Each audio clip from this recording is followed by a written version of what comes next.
A hand covered in white light held a child named Hiro. The spirit asked Hiro to save this world. It turns out that it's not just one hand, but many hands that push Hiro to fulfill his expectations. Meanwhile, Hiro can only cry and say to his mother why he has to be a hero. Hiro feels very sick of all this. This world is too difficult for him. Holding his shoulder, his mother said that he was the hope of the world, so she asked him to stop whining and die like a hero. Then his mother pushed him towards the hand with white light. Then suddenly the area became dark, with the raindrops falling, woke up a young man who was lying limp with many wounds full of blood. This young man was none other than the hero, the little boy earlier. His name is Kim Su-hyeun. He started to get up and saw the area around which was full of monsters. It turned out that all the monsters had surrounded him, and this made Kim feel angry. Even so, he continued to attack all the monsters alone with a sword in his hand. Kim's current strength is as expected since he got the hero title. The high-speed slash managed to cut the monster's body into several pieces. Then it jumped in another direction and he landed a slash that destroyed the surroundings. Then from the front, there was an enormous monster. The monster's appearance was extremely terrifying. The profound energy within his body was visibly powerful. This monster is named Fafnir. He admits that Kim deserves to be a part of him, and intends to take power from Kim to make it his own. He immediately attacked Kim with one hand. The effect was that Kim was thrown very far from the place, and the bad thing was, in this condition, he was starting to get tired. Kim felt regret because she couldn't protect anything. In the end, he felt that he was nobody. After saying such things from above, suddenly Fafnir used his strongest attack to kill Kim, the last human on Earth. Then after a while, Kim slowly opened his eyes. In front of him, there were 3 young men who called him Kim Su-hyeun. One of the young men thought he was dead because he suddenly fainted. Kim was surprised by what they said. He immediately woke up and looked at his hands and looked around him in confusion and asked if this was a dream. Instead, the young men in front of him were angry with what Kim said. The young man immediately grabbed Kim's shirt and landed a punch on Kim's face, but to his surprise, Kim managed to parry and reverse the blow to them. The other were shocked and wondered how Kim could do this. The green-haired guy intends to kill Kim, but the police are nearby. So, he immediately ran away from the place so as not to be caught by the police. Kim felt confused as to why he was called by that name, so he started to get up and took a nearby cell phone. Surprisingly, the phone was a little outdated, and when she saw his face, Kim was very surprised by what he saw. At the police station, Kim was questioned about his identity and where he lived. Kim, who doesn't know what's happening in the world right now, just keeps quiet and observes the surrounding.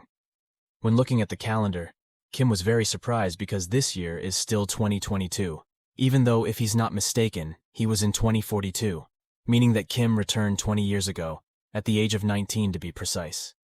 After remembering yesterday's incident, Kim felt that he had been killed by a Fafnir, but somehow, he ended up in this place.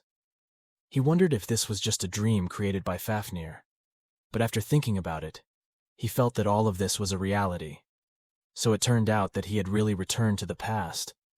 But why didn't he return to his real body? Kim felt confused and had to face his new world. Then suddenly the police told him that his mother was coming to take him home. When she got there, his mother was very worried about her son's condition, but Kim's response was very different because he did not know who the woman was in front of him. However, because this is Kim So-hyun's mother, he has to pretend to be like her son. On the way home, his mother found it odd why Kim was a little different, whereas before, he had behaved in an utterly impolite manner.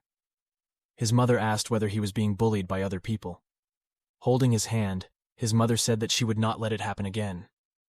Then, when passing through the park, suddenly the conditions became silent, and from behind a wolf appeared who wanted to attack Kim. Seeing that monster, Kim remembered the monster called Warwolf that he had fought in his previous life, and 2022 was the year of the frequency of these monsters appearing, so it wouldn't be strange for a monster to appear in the middle of the city. Kim immediately thought of defeating the 2 wolves. First, he took an umbrella nearby to use as a weapon, so he should be able to fight them. Suddenly the wolf jumped up and used his fangs to tear Kim's body. Surprising him, Kim was able to avoid it and managed to hit the wolf with the umbrella. One wolf was died. But from behind, suddenly the other wolf cornered Kim until he fell to the ground. Kim could overcome this wolf's strength because his attack was too weak. In his heart, Kim thought that if only he was in his original body, He was sure he could beat this wolf with one hand. But because Kim So-hyeun's body is quite weak, like it or not, he has to try as hard as possible. Conditions started to get worse when the other wolf started to get up and head towards him. Unexpectedly, his mother immediately moved to throw the wolf. Seeing his mother being thrown like that made Kim feel angry. He also wondered why did that woman does such a thing. Kim immediately got up and kicked the wolf from his body. He then held his mother and asked why his mother would do something like that. The thing that saddens Kim the most is that his mother is willing to sacrifice his life so that his child can live. Even his mother asked him to run. As soon as he heard those words, for some reason, a dark red energy appeared from his body. With a face full of emotion, Kim said, threatening the wolves. The wolves immediately panicked and left the place. Kim, who was still angry, didn't want to let the wolf go just like that. But when he walked a few steps, suddenly his body couldn't be moved. Kim was annoyed with this weak body, but he immediately got up and brought his mother home through the map on his mother's cell phone.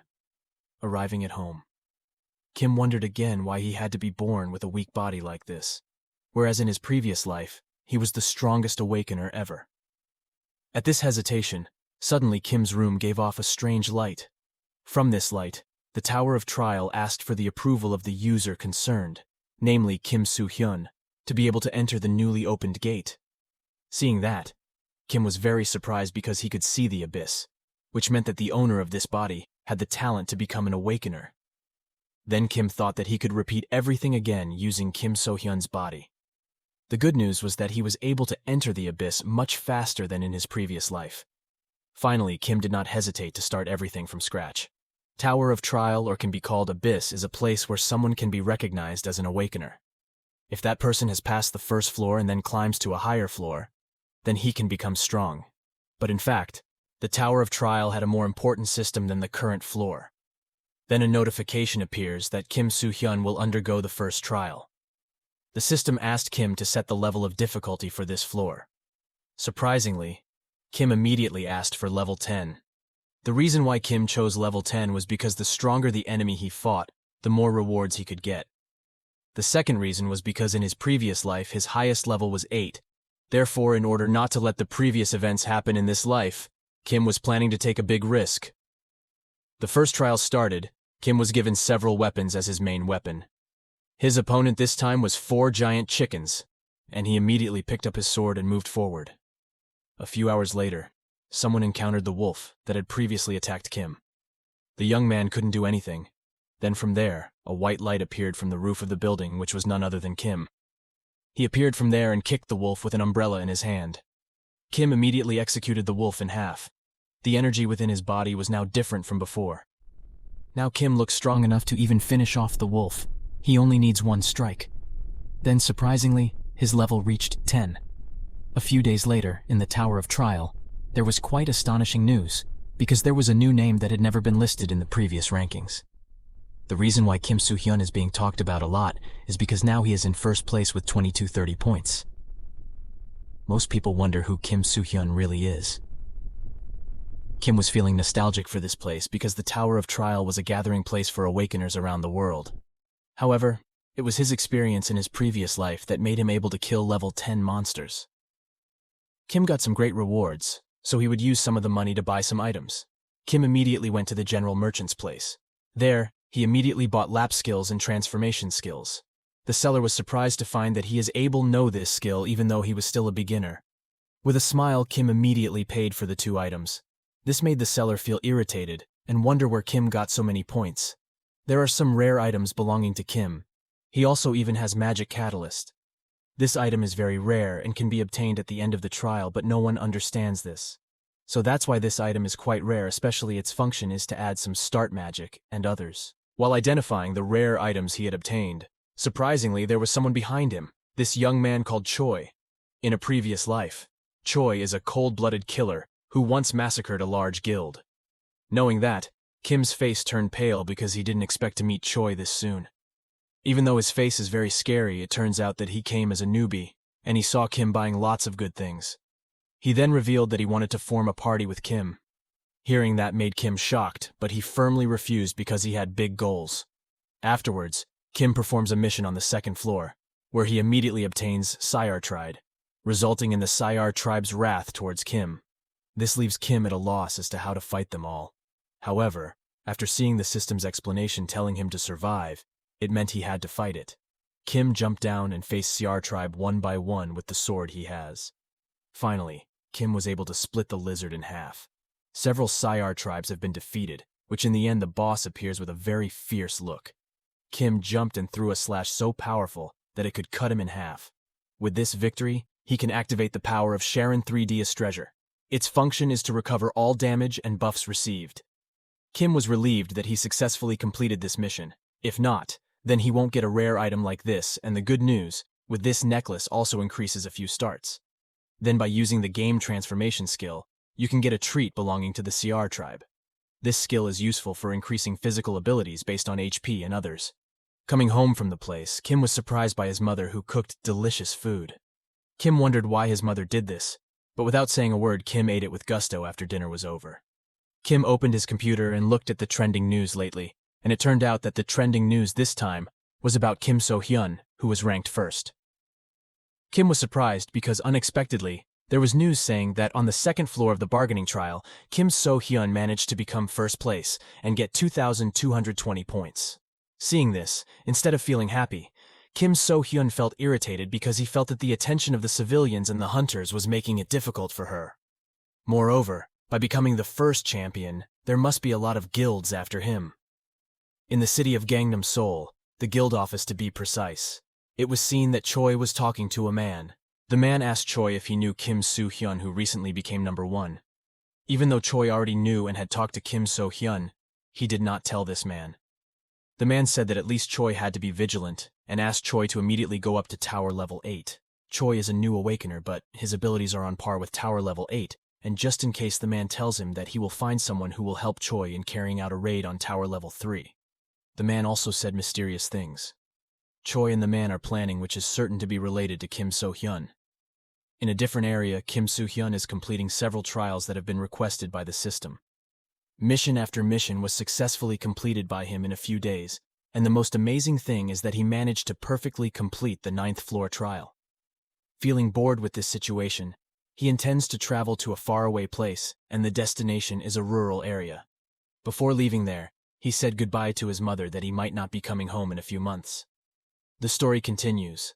A few months later on Saturday, December 7th, 2022 to be exact, Kim Su-hyeun was on the flyover and did not expect time to go so fast, because it has now been a year since he left home. Since Caesar's exam had ended, here Kim Su-hyeun would go to the 10th floor. As for Awakeners who climbed the Tower of Trial, the 10th floor was an important place they had to pass. At every multiple of 10 floors, Juke's difficulty level would soar up to the point that some would say that the 11th and 12th floors were easier than the 10th. To be able to pass the tower, he had to train hard and become strong, because it would be 1 year soon. From now on, a green dungeon appears in Anyang City, which is large scale. It can be seen that many monsters have appeared and put humanity in danger. And along with the January 1st incident in Gyeonggi province, many terrible incidents have continued to occur. In order to change the future, Kim Su-hyeun promises to become stronger and be able to change the future so that the earth becomes peaceful. The scene immediately moves to the entrance gate of the 10th floor Tower of Trial. While there, Kim Su-hyeun is immediately greeted by the homeless. He asked if Kim could spare a few spare change before leaving. Seeing this, Kim Su-hyeun felt that this tramp was not an ordinary tramp, because this man was the gatekeeper of the 10th floor of the Tower of Trial. Since the man was the guard here, Kim Su-hyeun gave some money for the man to provide information. Then the man gave information. He needs to be alert to the village head. The man just said that's all. After getting that information, Kim Su-hyeun immediately entered the portal and started conquering the 10th floor of the tower. When he entered, he was near an unknown village, and a pop-up system appeared saying that the 10th floor trial had started, and the mission, what will be run this time, is to find and complete the objective of the trial, and don't die. Not far from where Kim Su-hyeun was, there was a little girl who was picking some fruit near the forest. However, suddenly a large lizard monster appeared nearby and intended to eat the little girl.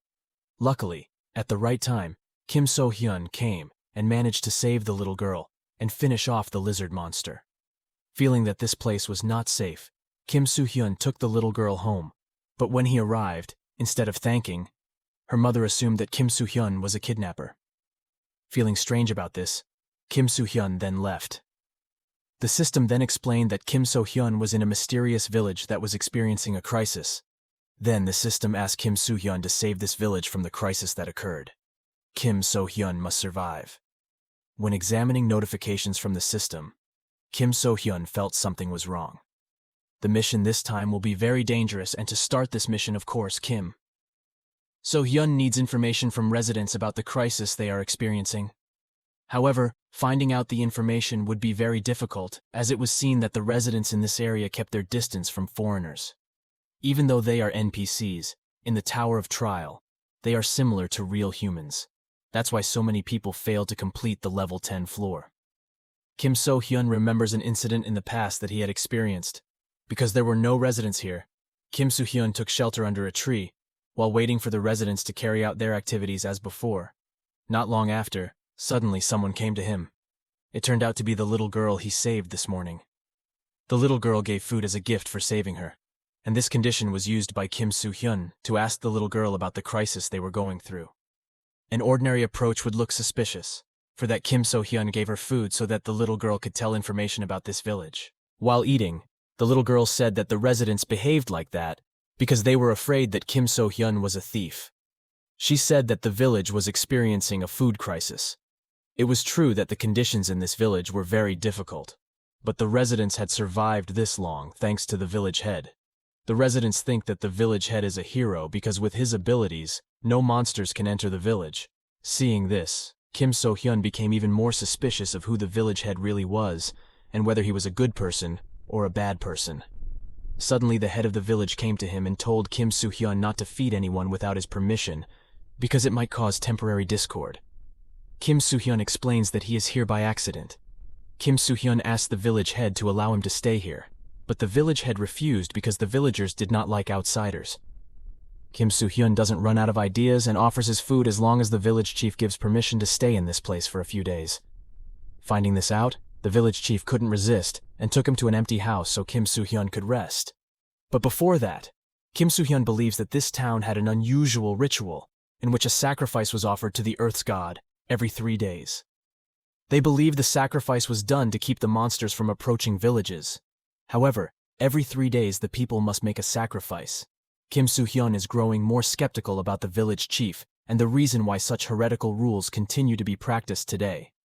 In the upcoming 3 days, it appears that Kim So-hyun himself would be offered as a sacrifice by the locals. The villagers reject any sacrifice of one of them. When it was time to offer Kim So-hyun as a sacrifice, one of the villagers arrived to see the village chief. The village chief provides a medicine to put Kim So-hyun to sleep so that he might be offered as a sacrifice.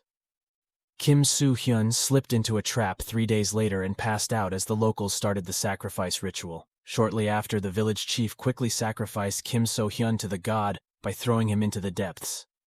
It turned out to be a huge snake instead of an earth god. The village chief used sacrifices every 3 days to stop the snake.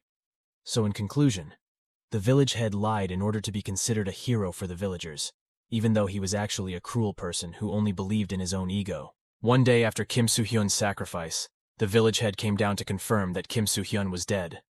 However, unexpectedly, Kim So-hyun is still alive. The giant snake was defeated. Seeing this, the village head was very shocked. The village chief was angry because if the snake was killed, then other monsters could get closer to the village. But this was denied by Kim So-hyun. He said that the characteristics of the snake were not like that. It was the village head who made it like that. Then after successfully knowing the cruelness of the village head, Kim So-hyun immediately informed the residents about this. At first they all did not believe his words, but when Kim So-hyun showed the head of the snake, they were all sure that what he said was truth. In order to complete his mission, Kim So-hyun teaches residents how to survive properly. Kim So-hyun asked residents to keep this snake. This snake is actually not dangerous, but if it is fed 3 times, this snake will become obedient. While waiting for this snake to hatch, Kim So-hyun will invite residents to hunt and survive from monsters. Before leaving the village, Kim So-hyun will also kill some monsters as backup food if the residents cannot hunt the next day. Kim So-hyun began to show his skills for hunting and taught the residents how to hunt monsters using traditional weapons. After several days of being there, Kim So-hyun felt strange that the mission completion percentage had not reached 100%. Suddenly a blue bird monster appeared which attacked Kim Su-hyeun. It turned out that the monster belonged to the village chief, but this monster seemed as undemanding as yesterday's snake. Instead, this monster looks wilder. Unexpectedly, the bird burned the head of the village until nothing was left. Seeing the great ability of this monster, Kim Su-hyeun immediately moved so that the monster would not attack the village. With his ability, Kim So-hyun jumped and started to land attacks on the monster. But because this monster was flying to and fro, it made it difficult for him to attack. But in a gap, Kim So-hyun managed to catch the bird, but unexpectedly, the bird attacked back and burned Kim So-hyun's body until he was seriously injured. Luckily, thanks to an item called CRO3D Reassure, all the burns on Kim Su-hyun's body returned to normal, and Kim Su-hyun managed to subvert the monster. But at the same time, Kim So-hyun also fainted from exhaustion. When he woke up, suddenly he was greeted by the residents. As their gratitude, the residents nicknamed him Hero. The system notified that Kim Su-hyun successfully completed Tower Level 10 perfectly. After that, Kim So-hyun said goodbye to go home. Before leaving, a little girl came to him and gave him a gift, and introduced himself named Melly. Hearing this, Kim Su-hyun was very happy and grateful. He then moved towards. Now it is seen that Choi is going with a man. They are going to the evaluation place for rank measurement. While there, the two of them also talk about Kim Su-hyun, who according to the news, he also managed to complete Tower Level 10 perfectly. The man also told Choi that if he met Kim Su-hyun, the man asked Choi to recruit Kim Su-hyun to his guild. Choi has arrived at the Awakener certification agency. While waiting for Choi, the man also waited and asked Choi to finish quickly, because he was already preparing to climb the abyss. Not far from there, you can see that Kim So-hyun has just arrived. Then it was explained that the Awakener certification agency's job is to evaluate those who have no affiliation. The agency also manages most of the Awakeners. Kim Su-hyun went inside and registered. Then Kim Su-hyun was brought in by officers to the evaluation site. As it turned out, there had been many Awakeners present, and some of them were currently conducting temporary evaluations. It wasn't just Awakeners here, but members of the Hunter Guild were seen here recruiting some talented hunters. When the evaluation took place, suddenly there was a riot in front of which one of the hunters did not accept the officer because he was wrong in evaluating it. The hunter thought that his rank could reach C rank, but the tool instead detected D rank. As a result, there was a commotion. The officer is just doing his job, but the hunter did not accept it and hit the officer. Surprisingly, someone stopped the hunter. That person is Choi. Choi said that evaluation tools are never wrong, but what is wrong is the hunter. The hunter uses a power-enhancing artifact, so the evaluation tool only detects the true ability of the hunter. Finding this, the hunter was angry and intended to fight with Choi, but the officer stopped and immediately expelled the hunter so as not to interfere with the evaluation. Choi returned to the bench while waiting for his turn. While waiting, suddenly someone greeted and made goosebumps all over his body, and it turned out to be Kim Su-hyun, who was met at the Tower of Trial. But Choi doesn't know Kim Su-hyun's name yet, so here he doesn't know that the person he met is a talented new Awakener. After chatting for quite a while, it was finally Choi's turn to come forward for evaluation. After checking for a long time, it was finally decided that Choi was a B rank. Of course, all the Awakeners there were very surprised, because they didn't expect that, even though it wasn't even a year that Choi could become a B rank. Choi doesn't seem happy with the result, as he thought he could reach A rank. Soon it was Kim Su-hyun's turn. All who heard this name were surprised and curious about who Kim Su-hyun is. Choi was surprised because the person he met was Kim Su-hyun. Kim felt awkward with this situation. He felt that he didn't want to be popular. Kim Su-hyun will control his strength so that the evaluation tool doesn't make him a high-rank hunter. Unfortunately, Kim Su-hyun couldn't control his strength and his aura spread all over the room. All hunters who felt it acknowledged that the man was Kim Su-hyun, considering that aura was similar to the ability of an A-rank hunter. But unexpectedly it turned out that Kim So-hyun got a C rank. Choi, who saw this, couldn't believe it, because the aura he felt earlier was very strong, but he only got a low rank. This decision made all the Awakeners there feel disappointed, even though they had thought that the man was Kim Su-hyun, the talented Awakener. Kim Su-hyun thanks himself, because if he couldn't control his powers earlier, then he would be in trouble. Choi doubts a little if he really is Kim Su-hyun. There was no way the man could control the evaluation tool, considering that only the highest tier hunters could do that. Choi assumes that the man is not the Kim Su-hyeun he thinks he is. Kim Su-hyeun has left the Evaluation Institute. On the way home, Choi stops him because he wants to say one thing. However, their conversation was cut short because a hunter came to them and intended revenge. However, unexpectedly the hunter groaned in pain, and it turned out to be the work of the man waiting for Choi. That man was the guildmaster of Aries named Jung. His being here is to pick up Choi, so that Choi can start climbing the abyss. Because Choi has a new friend, Jung as the guild leader intends to recruit Kim Su-hyeun. He intends to test the ability of Kim So-hyeun. However, before that, Jung asked him to tell him his name. Kim So-hyeun himself initially did not intend to tell him, but because he was curious about Choi, Kim So-hyeun finally introduced himself. At first, Jung was a little shocked because he didn't expect to meet the person he was looking for. But Choi explained that the man was not the one he was looking for, because Kim Su-hyeun was only at C rank. Jung didn't recruit him, because he didn't need a hunter with a low rank. However, if he wanted to enter his guild, he would allow it as long as he took the Aries Guild selection test. The offer was rejected by Kim Su-hyeun. He even said that if he were the rumored Kim Su-hyeun, he would never join Jung's guild, considering he doesn't like guilds that belittle other people's lives. Those words made Jung silent and laugh. He later said that Kim was very naive. The world system doesn't work that way, because according to it, the strong will win and the weak will lose. While saying that, Jung and Choi left. Before they left, Kim Su-hyeun had left a piece of paper to Choi. The contents of the writing was a number that belonged to him. If Choi needs help, then he will help him. Kim Su-hyeun finally came home. He was curious about the past of Choi, who massacred all the members of the Aries Guild. Kim Su-hyeun tried to find out all the Aries Guild information on the internet, and when he saw Jung's biography, Kim Su-hyeun found out the reason why Choi killed all Aries Guild members. It turns out that Jung was a gangster before becoming an Awakener. Of course, if he's in the gangster world, Jung is always associated with illegal things or crimes. Even though Jung had received an Awakener and managed to form a guild, he still did the same thing when he became a gangster, where he was still running illegal businesses, and such, related to the dark world. When it comes to relating to Choi's story, it must be related. But for now, there is no information that confirms this relationship. Kim Su-hyeun thought that there was still something he had to do, which was to enter the dungeon and to be strong, considering that a disaster would come soon. Thus, he could not afford to relax, and now that he had obtained the hunter certification, he was allowed to enter the dungeon. Now, he would look for a team lacking members. It wasn't long before Kim Su-hyeun discovered the team was short on members, and the location the team was headed for was the Orange Dungeon. The team was led by a B rank named Lee.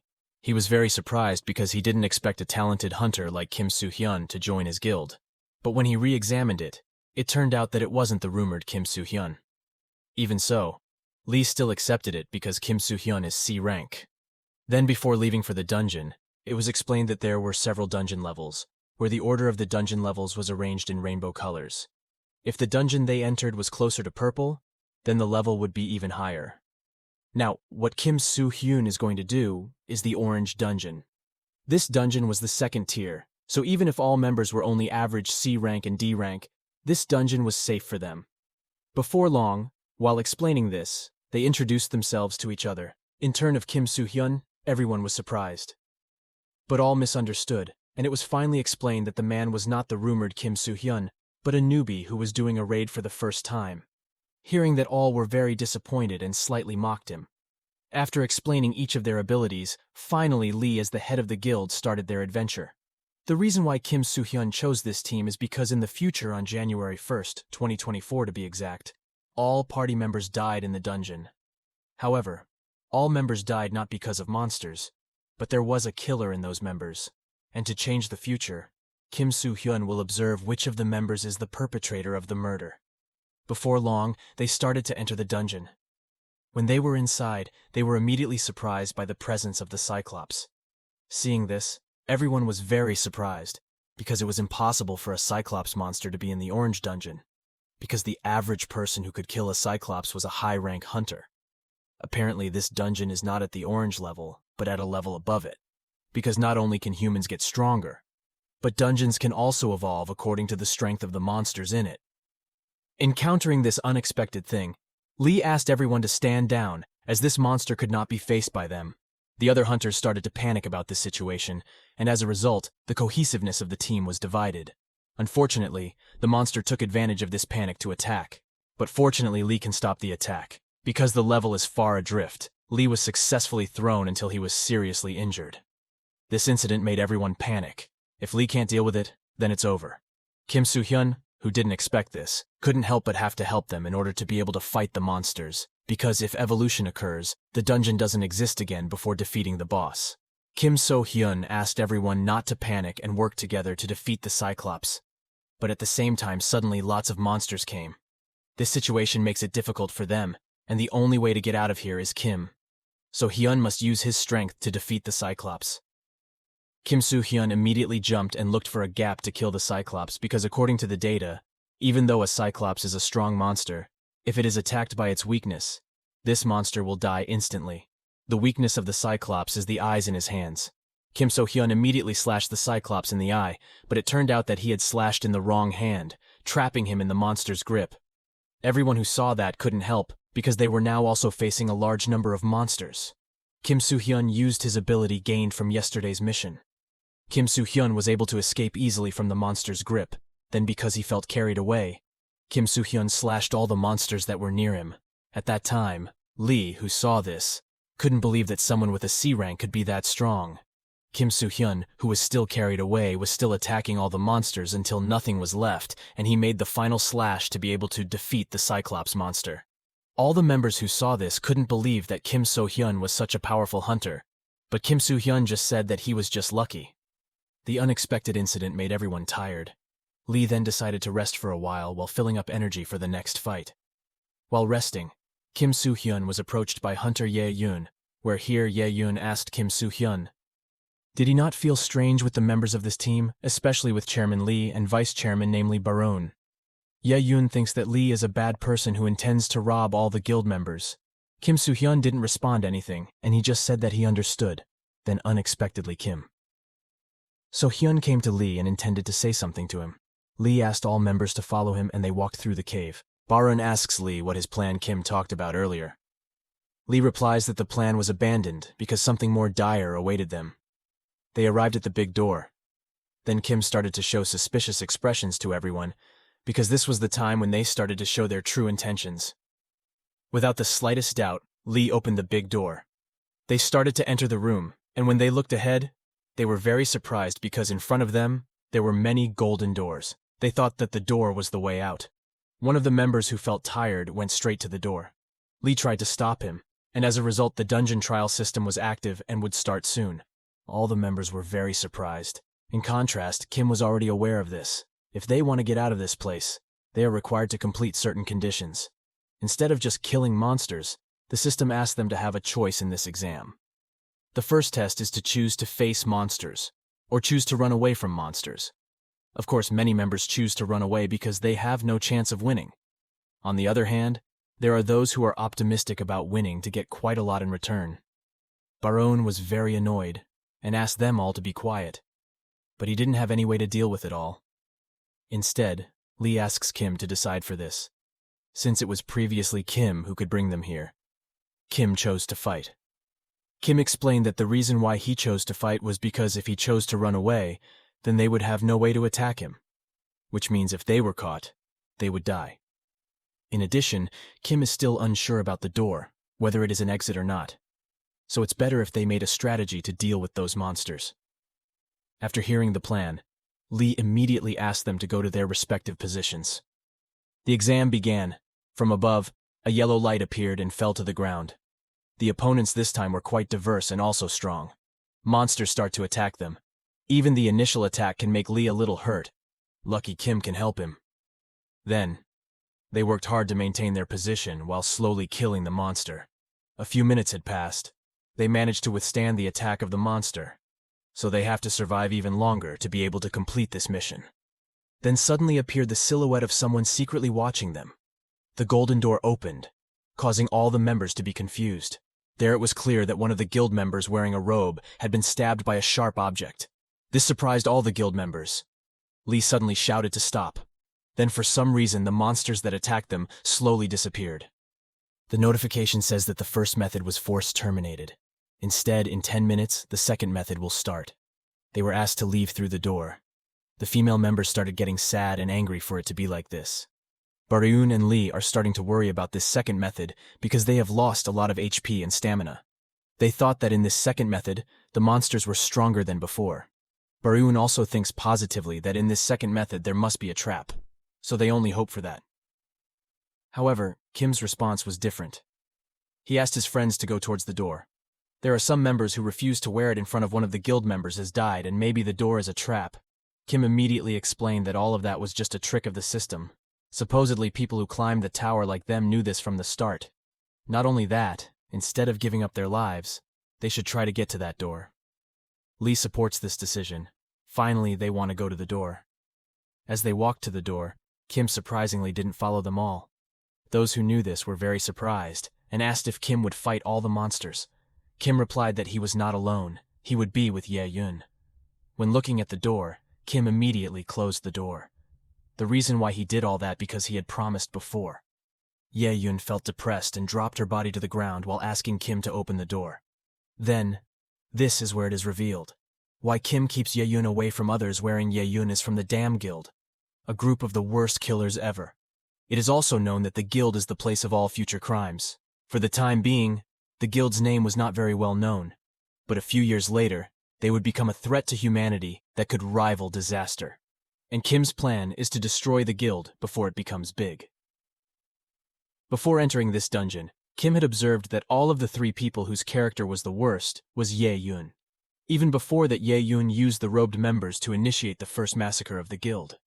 This time, with an identity that has been revealed, Ye-yun shows her true side. She already suspects that Kim is not an ordinary person. Ye-yun is also very relaxed and says that soon Kim will die, because Ye-yun has the skill style to get out of here easily. Actually, Ye-yun is not the type of healer but a killer. Their talk came to a halt, and Method 2 had finally started. At that time, Ye-yun could no longer bear to see Kim die being trampled by a monster. But unexpectedly, when she held her own shoulder, Ye-eun was very surprised because there was blood on her shoulder. This was a very bad situation, because with the blood on his clothes, the monsters were after him. A few seconds later, Ye-yun died horribly, so only Kim was left. He will face all the monsters alone. As usual, with a sword in hand, Kim unhesitatingly swung the sword at the monster. Kim quickly slashed all the monsters in front of him, but it seemed that some huge monsters had started to appear again. Even so, Kim is not afraid at all. In fact, he thinks he gets the best stage to use his new skills. He said that would end all these monsters in one strike. While in another place, Lee and the other members ran from the monsters. Bareun also asked how he could find out that information, and actually what he was planning. Lee finally explained that he got the information sometime before entering the door earlier. He asks Kim if he really is a C-rank person, but after seeing Kim kill a Cyclops so easily, he is convinced that he is the famous Kim. After his identity was discovered, Lee asked Kim to become the guild leader, but Kim refused on the grounds that he had something to take care of. Kim said that Lee is a reliable captain. In essence, Kim told Lee that there would be a murder. Of course, Lee was very surprised and confused by what he said. Kim asked Lee to promise him to bring the other guild members except Ye-yun out of the place earlier. Even though Lee didn't really believe in it, he definitely would still do it. After explaining this and thinking clearly, Lee immediately returned to the door again, because as the leader, he had to save all of his members. Lee immediately went and opened the door. When he opened the door, he was very surprised because all the monsters in front of him had died, and there was a blue fire burning in that place. Lee was very surprised where he saw Kim was killing monsters very brutally with the Holy Flame skill. After Kim killed all those monsters, Lee felt guilty coming here because he couldn't help Kim at all. Kim replies that he needs his help because now is the beginning. In front of them appeared a very strange yellow-colored energy. Then from the energy emerged a cloaked skull that was none other than the dungeon boss. Lee asks who the skeleton in front of him is, and to his surprise, the skeleton can both speak and hear them. The skeleton asked them to call him Prince of Darkness Lights, and he said his name was Lich. Kim realized that the Lich was a rudimentary skeleton.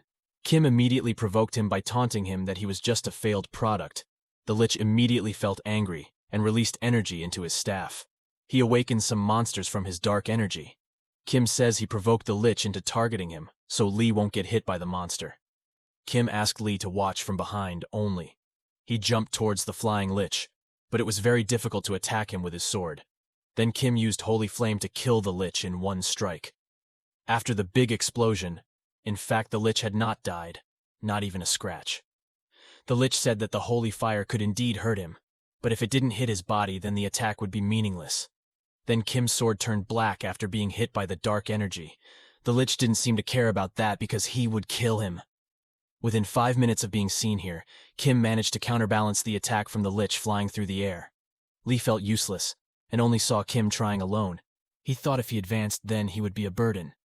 But if he didn't fight the monsters, then Kim would have a hard time. After careful thought, Lee chose to help Kim by doing his best to kill the monsters that were near him, even though he knew that his life would be at stake.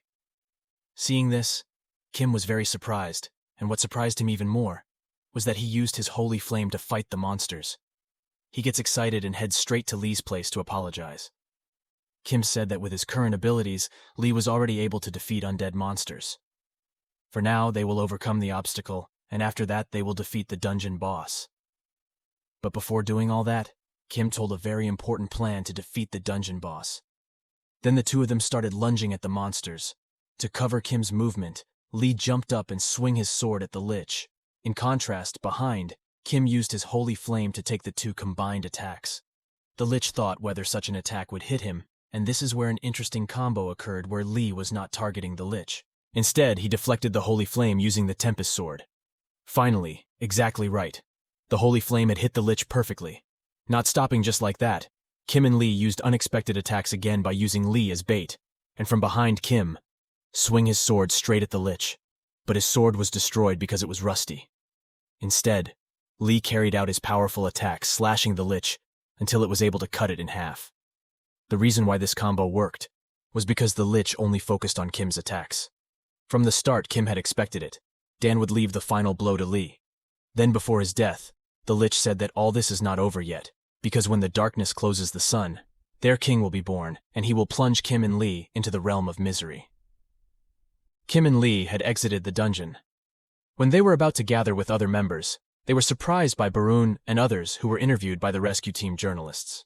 They're here because Barun reported the incident to the health department. Knowing this, Kim and Lee felt panicked. Kim's identity is not known. Kim doesn't want his current identity to be known by others, because it might cause problems in the future. For that, he will distract himself by asking his friends to take Kim away from here via taxi, while he will deal with the reporters. But before leaving, Lee wants to return all the ether sonics to Kim. Actually, Kim did not want to accept it, but Lee forced it. Kim could not help but have to accept it. The reason why Lee didn't want to accept it was because Kim had made him grow on the mission this time. So, this is a proper reward for him. Kim went to the designated place. He was very surprised because Lee has a lot of connections. While on the trip, Kim remembers yesterday's incident, and he concludes that his current abilities are not enough to protect others. In order to change the future, he must be stronger. Then he will bring the people he trusts for that goal. But for now, he must prioritize himself. Then, he thought of making money for hospital fees by exchanging the items he found. Sometime later, Kim came to the hospital to exchange the ether stone for money. Although initially the owner of the hospital was not interested in him, but after Kim showed him 500 grams of ethers, the owner of the hospital immediately looked friendly and happy. The owner of the hospital checked the stone, and when he saw it in person, he was very surprised because this stone was genuine. The owner of the hospital slightly hinted at whether he obtained this item illegally, given its relatively low rank. Realizing that the hospital owner was going to trick her, Kim immediately displayed again the high level he had taken from the lich's head. Immediately, by seeing that, the owner of the hospital was very surprised. Kim immediately asked the owner of the hospital to mention it with just one offer. In the end, he got $600. Even though he had already received that much money, Kim didn't really hope for the piece of paper because when a disaster occurred, money was no longer needed, but he didn't need to ask his mother for money anymore. When he opened the door of his house, his mother immediately greeted him. Kim was very surprised because there was a bruise on his mother's cheek from being hit. Kim was very angry. Kim asked what happened today. His mother replied that today the shop was busy and she was injured when she broke up a fight between drunken customers. With an emotion, Kim asked his mother to quit her job, because her life could be in danger. His mother couldn't do that because starting in a few weeks Kim would start college, so they need much money. Even though she couldn't provide a luxurious life, at least she could lighten the burden on her son by doing what she could. When hearing that, Kim remembered the past about a similar incident where his mother scolded him despite having a lot of mage power. His mother demands him to work even harder in order to produce better strength. For some reason, it feels like his mother always demands him to be the best, so that in the future he will become a hero. However, the demands made him feel depressed. However, in his life this time, he felt a very different mother. Even his mother did not make any demands of him. In fact, it was the mother who worked so hard for her child. And then Kim told her something important that he hadn't told in the past year. Kim revealed that he was an Awakener, where he didn't want to go to college. His mother was very relieved to hear that, because that was what his son wanted. However, Kim must be careful not to be exposed to danger. Then Kim asked his mother to quit her job because he had earned a lot of money to be able to buy his needs. When she saw her child's balance, his mother was very surprised because Kim could get this much money within 1 year. Because she was too excited, his mother immediately made Kim's favorite food as a gift. Kim S. felt very happy because he had dreamed of something like this. This peace and happiness he had never felt in his previous life. He even thought about giving up and enjoying the warmth, even though this was someone else's body. But he didn't feel sad at all because he had felt what he hadn't in his previous life. So if the owner of this body returns, Kim intends to turn him into a hero. After that, Kim went to his room to decide what to do next, since his sword was already broken against the monster yesterday. So now he needs a new weapon. He intends to go to his former friend named Kim Dae-ho. The next day, Kim went straight to his house. When he opened the door, Dae-ho was very surprised because someone had visited him, but he didn't know this young man. It is also known that Dae-ho is the maker of the Holy Sword who accompanies Kim to become the strongest hero. The sword was made using various precious materials in his previous life. Kim had an impression he never forgot until now, because Dae-ho gave the sword away for free. Of course, it was Kim who didn't have that kind of money and couldn't afford it. Especially after his name became popular, Kim always got into some trouble. Isn't that unfair? Kim in the past was known as a hero everyone hoped for, even though Kim didn't get anything from them. This is the reason why Kim does not have much money. Because seeing Kim like that, Dae-ho became motivated to make the greatest sword he ever made, and he didn't expect anything from Kim, because making good weapons for Kim can only be done by him. But even though he gets kindness like that, Kim still can't protect him from harm, and in this life, he intends to protect Dae-ho no matter what. He came here because there were rumors that there was a good placement in this area. Of course, Dae-ho immediately closed the door and refused his offer. This has happened in his past because Dae-ho is like that. However, after Kim showed the material that Dae-ho brought, he was immediately amazed by this rare item. This item was a very high-quality ether stone that was previously obtained after fighting a lich in his previous life. This item was found during a disaster in a dungeon. This was the reason why he joined yesterday's raid. Kim asked Dae-ho to make him the murder weapon just like before. Dae-ho didn't ask for anything in return, because what he was waiting for was the process of making weapons with rare materials like this. But Kim said that making a sword like that requires a lot of hard work. Therefore, he will make a deal. Dae-ho suddenly smiled broadly and said that Kim was a very silly boy. Dae-ho estimates that the best sword making will take 10 months, so instead Kim can bring one sword that is in place. Kim agreed and took one sword which he thought was good. After that, Kim directly entered the abyss and challenged the 11th floor of the Tower of Trial. It doesn't stop there. Kim is back at it by challenging the floor even higher. The higher the floors it passed, the stronger the monsters it fought. Until finally half a year had passed. Then the scene moved from Lee, who was hospitalized because he had forced himself to increase the difficulty to level 5. The reason why Lee fought so far was because he wanted to catch up to Kim. In the next meeting, he wanted to be stronger than before. Not long after, Lee get a call from someone. The one who called him was Kim. It made Lee very surprised because Kim contacted him again. Kim asked Lee for 3 help. First, Kim asked to find information about office buildings in Seoul for Awakeners. Second was to find information about guilds because they are guilds that are still dangerous. The last is that on December 24th, there will be a big disaster in Anyang City. At least later there will be hundreds of thousands of victims. It will be an unprecedented disaster. Lee was very surprised, and he asked where Kim knew about this information. Kim explained that for now he couldn't tell him, but if he couldn't handle this issue, Lee could refuse. Without any hesitation, Lee agreed, because from the start, he had trusted Kim. Of course, with this, he could focus on improving himself before the big incident happened. Kim's goal now was to clear the 19th floor. If he could clear it, then the 20th floor wouldn't be difficult. Kim, who was already on the 19th floor, found hundreds of rats eating the carcass of a giant animal. The system said that Kim had to kill all the rats to reach the boss. This would be difficult for him to do because fighting that many rats would consume a lot of mana. Kim immediately dashed into the monster's lair at high speed. But what could he do? Because moving in an open space like that made him unable to take cover. He immediately grabbed the big bone and jumped up to find an opening. While surveying the condition of the ground, he saw that there was a crack nearby, which meant this place was a dungeon. Seizing this opportunity, Kim immediately concentrated the holy flame on his blade and threw the blade towards the crack with great force. As a result of the explosion, the footholds of all the rats were immediately destroyed, and all the rats that were above finally fell into that place and died. Down there, Kim was so shocked at what he saw. Then he realized that this was a real ruin site. After that, he saw that there was one mouse that survived, but for some reason the mouse was scared and immediately ran. However, when running for 5 meters, the rat was caught in a trap from its footing. Seeing that Kim had to be careful moving in this space, then Kim was shocked by the existence of a giant snake in front of him. Actually, Kim already realized that this place must have a guardian, and it is true that this snake will be his toughest opponent. The reason why this snake will be the heaviest snake Kim fights is because, of course, the strength of this snake is strong and agile. Even its skin is as hard as steel. Kim couldn't tear his skin with his sword, including the holy flame. Kim was quite overwhelmed against this monster. Even he was hit by its strong attacks several times. But Kim said that even though his opponent has an extraordinary level of strength, he is much stronger than the snake, because he has found his weak point, which is in the eye. Kim managed to attack him several times at that point, but his attacks were not strong enough to kill the monster. Having no other choice, Kim tries to use his new technique.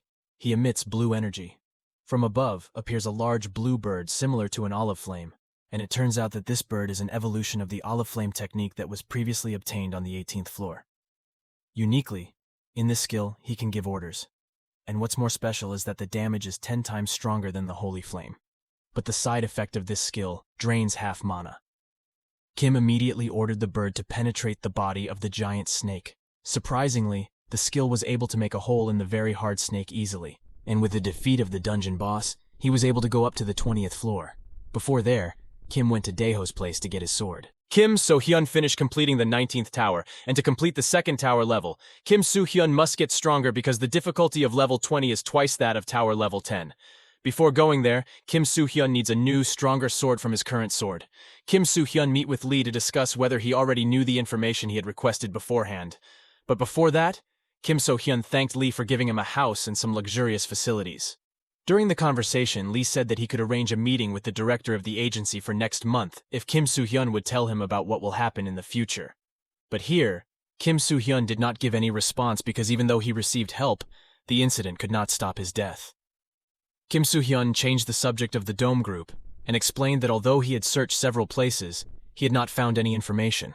But here, Lee got one piece of information that lately many Awakeners have died from poison, and when hearing this, Kim Su-hyeun immediately went to one person, namely the head of the Ares Guild, namely Young. To find out more, Kim Su-hyeun asked Lee to find out more about this incident. After returning from there, Kim Su-hyeun stopped by one of the weapons sales place. He bought the weapon in preparation for completing tower level 20, and since he had previously ordered it now, he was going to take the weapon and see how good the weapon he requested was. When opening it, Kim Su-hyeun was surprised because this sword was light, and most importantly, he felt that this sword was alive and resonating with his mana. The advantage of this sword is that it can cut what it wants to cut. Because this sword is so perfect, Kim So-hyeun named it Gram. The reason behind Kim So-hyeun giving it that name was because the meaning of the name was Dragon Slayer Sword. After getting his sword, Kim So-hyeun went home and rested. The scene then moves to a kingdom where at that time, one of the highest commanders from the kingdom named Maxman was on patrol because this kingdom was at odds with the next job named Udrum. While on patrol, Maxman was surprised by the king's servant who was here. It seems that Maxman doesn't like the servant because even though he is a commander in this kingdom, but he does strategies wildly and sacrifices many soldiers and feels that their soldiers are less powerful than the Udrum kingdom. Maxman advises the servant to move immediately but the servant refuses and says that he can lead them to victory. But here the commander-in-chief asks Maxman to wait for 1 month. In the middle of the conversation, suddenly there was a big explosion, and it turned out that the person was Kim So-hyun. A few hours passed after taking his sword. Kim Su-hyeun immediately went to finish tower level 20. As usual, in front of the gate there was always a guard there. To be able to get advice, Kim Su-hyeun had to give a gift to the guard, and Kim Su did not hesitate. Hyun gave 100,000 points. The guard gives advice not to kill everyone there, and he should know what is his goal at all times. After discovering this, Kim Su-hyeun immediately entered the portal and started a trial mission to tower level 20. He fell in a kingdom called Grandalum, where this kingdom had an iron barricade guarded by thousands of soldiers. Then the system explains that Kim Su-hyeun is only given 1 month to conquer his palace, provided that the royal soldiers are not his enemy, find the secret in the palace, and survive. Before starting to enter, Kim Su-hyeun saw and observed how to get in there, considering that there were a lot of soldiers on guard. Kim Su-hyeun didn't have much time. He went straight to the gate and asked the guard to let him in. The soldier forbade him. Annoyed by this, Kim Su-hyeun could not help but force his way inside. With his ability plus a sword that can cut everything, Kim Su-hyeun managed to destroy the gate with 1 slash. Upon the explosion, all the soldiers immediately gathered there to stop Kim So-hyun. Like it or not, Kim has to make them all faint so he can meet someone who can help him. While the remaining soldiers were confused about why, even though they were slashed, they didn't die. The work commander appears. Seeing this, Kim So-hyun intends to fight back. In an instant, Kim So-hyun jumps and immediately gets an attack on the marksman commander, but unexpectedly the attack from Kim So-hyun is successfully broken, and what makes Kim So-hyun surprised is even though the marksman commander only fought for a while, but he already knew that Kim So-hyun was not a person from this world. Finding that made Kim So-hyun interested and immediately launched a second attack. Even though his attack was thwarted, Kim So-hyun still had a way to beat him with another skill. With his new skill, Kim So-hyun managed to make a big explosion that made him and Maxman fall down. Then, coupled with the shadow skill he had, Kim So-hyun managed to get inside and was able to talk to Maxman calmly. While inside, Kim So-hyun smelled something suspicious in the form of an aura of death. Then, to find out the secrets of this kingdom, Kim So-hyun immediately freed Maxman, who found this, was quite surprised. Kim So-hyun explained that his goal here was not to antagonize the kingdom. Even though he said that, Maxman didn't believe it. Kim So-hyun only replied that if he really wanted this kingdom to be destroyed, then he had already done it. Hearing these words, Maxman just believed his words because with this power, Kim So-hyun could indeed destroy this kingdom alone. As a result, they worked together to discover the secrets of this kingdom. And the place Maxman suspects the most is a dungeon. For some reason, when he was here, he felt a very strong aura of death, and surprisingly suddenly a servant was next to him.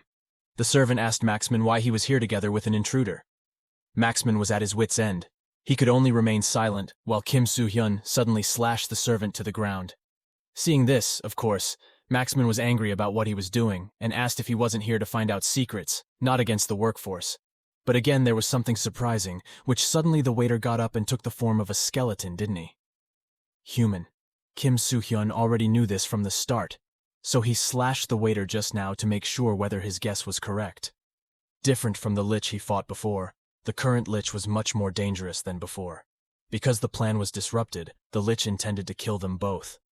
Not long after, the lich immediately threw a black aura at the two of them, but it was successfully broken by Kim So-hyun with his sword. Seeing this, the lich did not believe a human could thwart his attacks, and as a result, a battle ensued where Kim So-hyun had to coat his sword with holy flame, because normal attacks would not hurt a lich. The clash of attacks was so devastating, it overwhelmed Kim So-hyun. It was true that she could withstand all attacks from the lich, but if he continued to use it, the olive flame would run out. Even so, Kim So-hyun did not run out of ideas. He targeted the stone that was on the lich's head, where it was the lich's weakness. If the stone is destroyed, then the lich will also die. But unfortunately, to attack him is very difficult, because the lich has a high instinct. At one point, Kim So-hyun almost managed to slash him.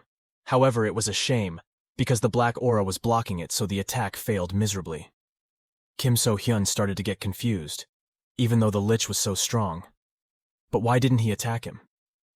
It turned out that the reason he was waiting for the process to finish was that after the process was finished, two liches suddenly appeared from behind jail.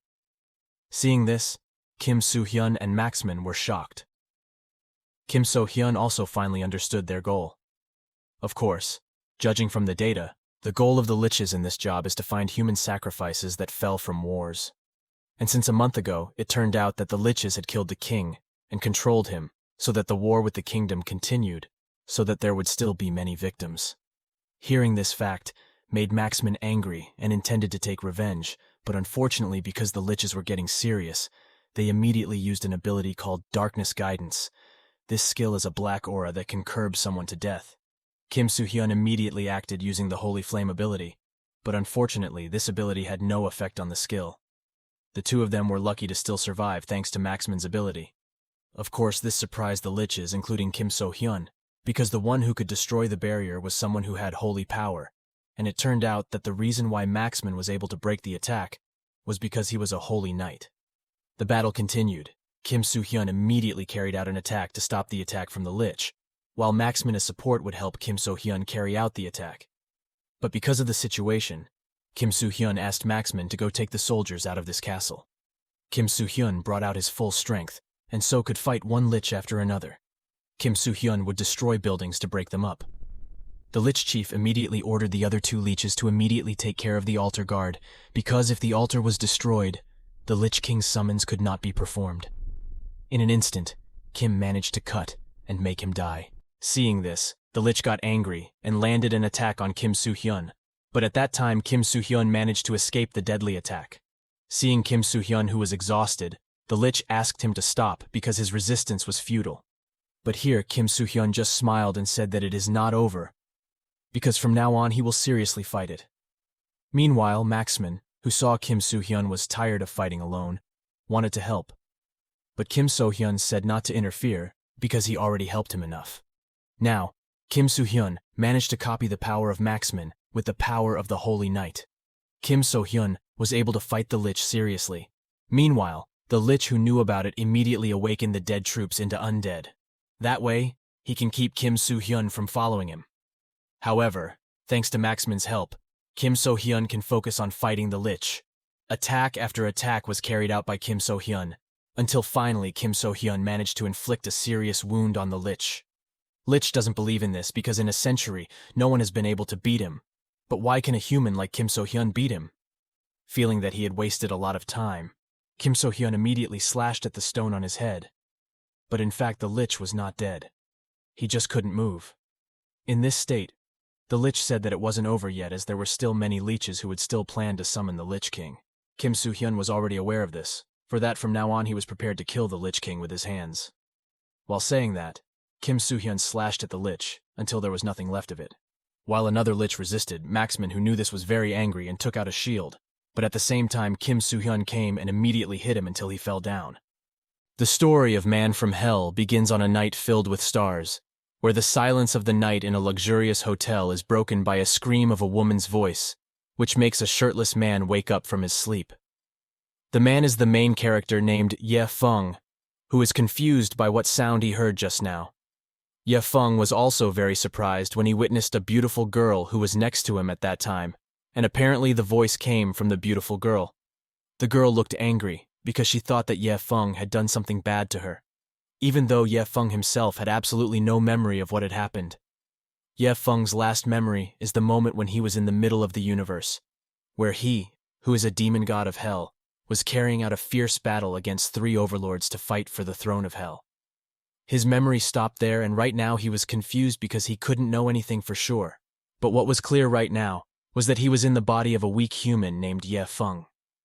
His head then ached, remembering all the events that had happened to Ye Feng so far. It seemed that Ye Feng had been oppressed by those above him, and even his existence as a member of the Ye family was completely ignored. At that moment, the memories of the demon god and Ye Feng seemed to merge, whereupon the demon god came to know of all the suffering Ye Feng had gone through.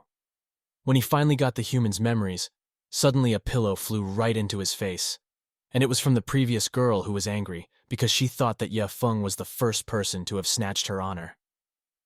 Not long after they were arguing, suddenly a strange voice came from outside, where the sound also came from a gang of people who thought that Ye Feng had committed an evil act against Lin Lan, the most beautiful president of Zhangshi City. Their purpose in coming was to take pictures of the two of them, so that it would create a huge scandal, and that evidence could be sent to Gong Yunfei, so that in the end it could result in the two victims dying at Gong Yunfei's hands. Lin Lan herself was Gong Yunfei's fiancée, and it would definitely cause Lin Lan to get into trouble if her current whereabouts were discovered. This situation made even the demon god really angry, and he felt that all of this was a trap by people who disliked the owner of this original body. Ye Feng was deliberately trapped here after they previously drank a specially made concoction, and the purpose of those who hated Ye Feng for doing this was to give Ye Feng a cruel punishment that could even be said to be crueler than death itself. Even so, the demon god that inhabits Ye Feng's body is trying to find out about the figure who is currently plotting everything. The demon god then found out who was the mastermind from the conversations the underlings had about to surround him, where all of this was planned by young Master Ye Hu. Young Master Ye Hu himself was extremely harsh towards Ye Feng. Even when Ye Feng was completely humiliated and looked down upon, he was completely unable to resist. After that, Ye Feng, without thinking twice, immediately rushed away from there with an aura of fire coming from his body, so that he escaped just like that and caused the wilting of the plants he crossed. The red mist was his form, so he had currently managed to reach a place far away near the mountains. Meanwhile, in a different place, Ye Hu's men managed to catch Lin, but there Lin was alone. There was no one in that place besides Lin. This made them not know what was happening. They also failed to get what they wanted, while Lin himself was confused by this incident. He didn't know where Ye Feng had gone, plus a plant had suddenly withered in its place, back to Ye Feng, where at this time he found Ye Hu's place, and Ye Feng was stalking him. Ye Hu was also very happy because he felt that his plan to take down Ye Feng would be successful. But soon, Ye Hu got a call from his men, where his men said that all missions failed, and Ye Feng's current whereabouts were not known for certain. When Ye Hu was angry and intended to find Ye Feng's whereabouts, suddenly Ye Feng appeared, now very happy. There Ye Feng immediately said that Ye Hu was a family traitor, where they actually came from the same family lineage, but now Ye Hu actually wanted to make him perish. Ye Hu hated Ye Feng because he felt that Ye Feng was a useless trash who didn't deserve to inherit everything regarding the Ye family. Unmitigated, Ye Hu was really angry, and without thinking, he immediately drew a knife towards Ye Feng. But the attack was broken by Ye Feng very easily. Those attacks were certainly the easiest attacks a demon god figure had ever faced. Here Ye Hu didn't know if the demon god's existence had possessed Ye Feng's body. Ye Feng countered the attack by strangling Ye Hu's neck while telling Ye Hu that never interfere with his existence again, because if not, his life will end soon. Ye Feng didn't stop there. He immediately released his demonic aura so he could scare Ye Hu away. Ye Hu was really scared and tried to run away. He and his men immediately stepped on the gas of the car they used to avoid Ye Feng's attack. When he felt that the range was far enough, Ye Hu said that for the next meeting he would never let go of Ye Feng. When he muttered like that, suddenly a sign appeared on the roof of his car. The mark came from the mark created by Ye Feng, and it could instantly make a huge explosion occur. By this time, Ye Feng had taken control of everything himself, and within seconds, he had directly destroyed the car. But fortunately, in the last seconds, Ye Hu managed to jump out, so his body was not destroyed by the explosion. But he suffered a pretty bad injury from this situation. Ye Hu was sure that the current Ye Feng was no longer a human, but a demon. Ye Feng himself decided to let go of Ye Hu and didn't want to finish him first because he still wanted to find out information, but if Ye Hu dared to bother him again, then he would never be safe. Then Ye Feng went to the river and he saw a lot of life aura radiating there. But when he stepped into that place, he had a flashback about his past, when he was in the battle between the gods. In that place, someone seemed to have succeeded in protecting Ye Feng, and the person who helped Ye Feng, aka the demon god, was a woman with long white hair who really didn't want to leave Ye Feng just like that.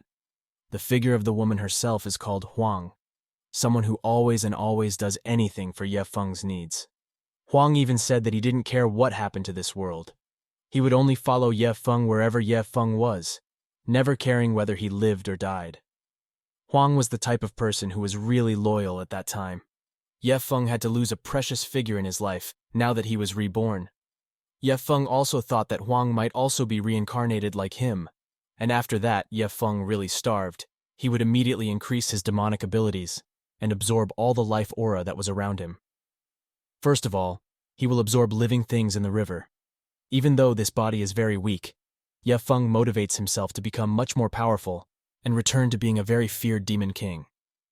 The next day, to be precise, in a river, where in the river there were officials who were fishing. The grandson then asked his grandfather about whether this grandfather was really strong in the past. The assistant then explained to the granddaughter girl named Miss Bai, where according to the assistant, grandfather was a warrior in the past, and he was the king of swordsmen.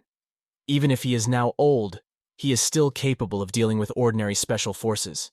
Grandpa is a really deadly soldier, and Uncle Jong aka assistant is the current king of special forces, so both of them can be said to be quite powerful, and can handle 20 to 30 people at once. When they were talking, suddenly the fishing rod used by grandfather was grabbed by a fish. Uncle Jong then ordered grandfather to stand behind him, since he would be the one to deal with the chaos.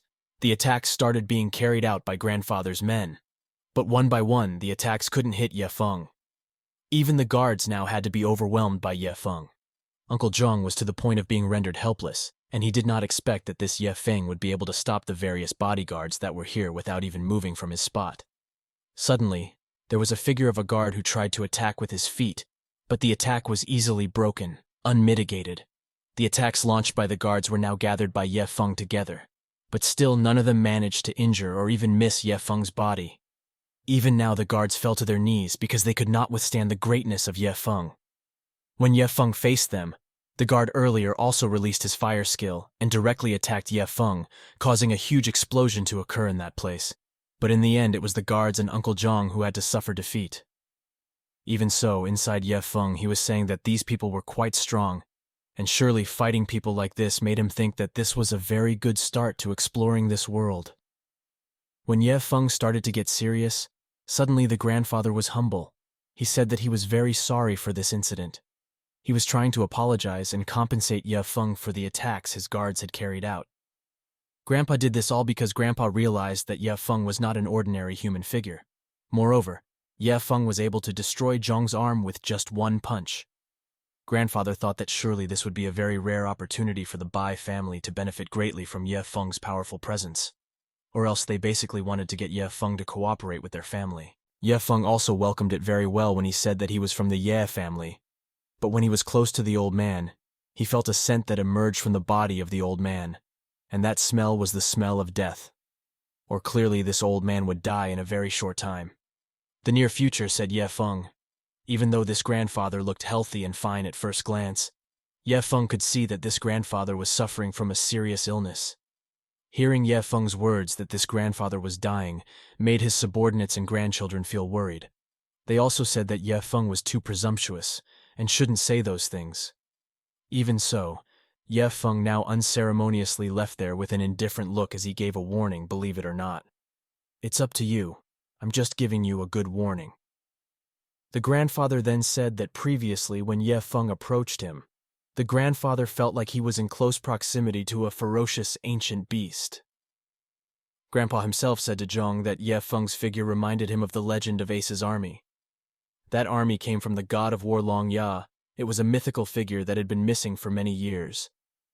Back to Ye Feng, who was currently walking in the direction of the crowd. There he realized that the previous owner of this body was not well received by others and was always considered the weakest as well. Sure enough, not long after, there was a man named Zhong Qiang who looked down on him in embarrassment. He was currently with Ye Feng's ex-girlfriend, where in the past, Ye Feng was really obsessed with his ex, so that he was heartbroken because she left him. Qiang completely underestimated him, saying if Ye Feng is a trash figure that the Gong family has always been looking for, even the Ye family itself is also looking for the existence of Ye Feng to exterminate. He told Ye Feng to immediately pay the fine for what Ye Feng did at this time for daring to ignore it. The girl who was Ye Feng's ex then told Ye Feng to kneel down so Qiang could pity him. This former is a figure that was in Ye Feng's past before. Ye Feng at that time was really infatuated with that woman's figure because of her charming face, but this time, Ye Feng didn't care about that anymore. The commotion from them provoked the onlookers who were there, and they also thought that Ye Feng was a trash bastard who dared to talk too much. They were also supporting Qiang to quickly beat him up at this time. Ye Feng's attitude had changed drastically. He even dared to insult his ex, and said that a naughty girl was suitable for Qiang, who then got really angry and threw a punch at Ye Feng.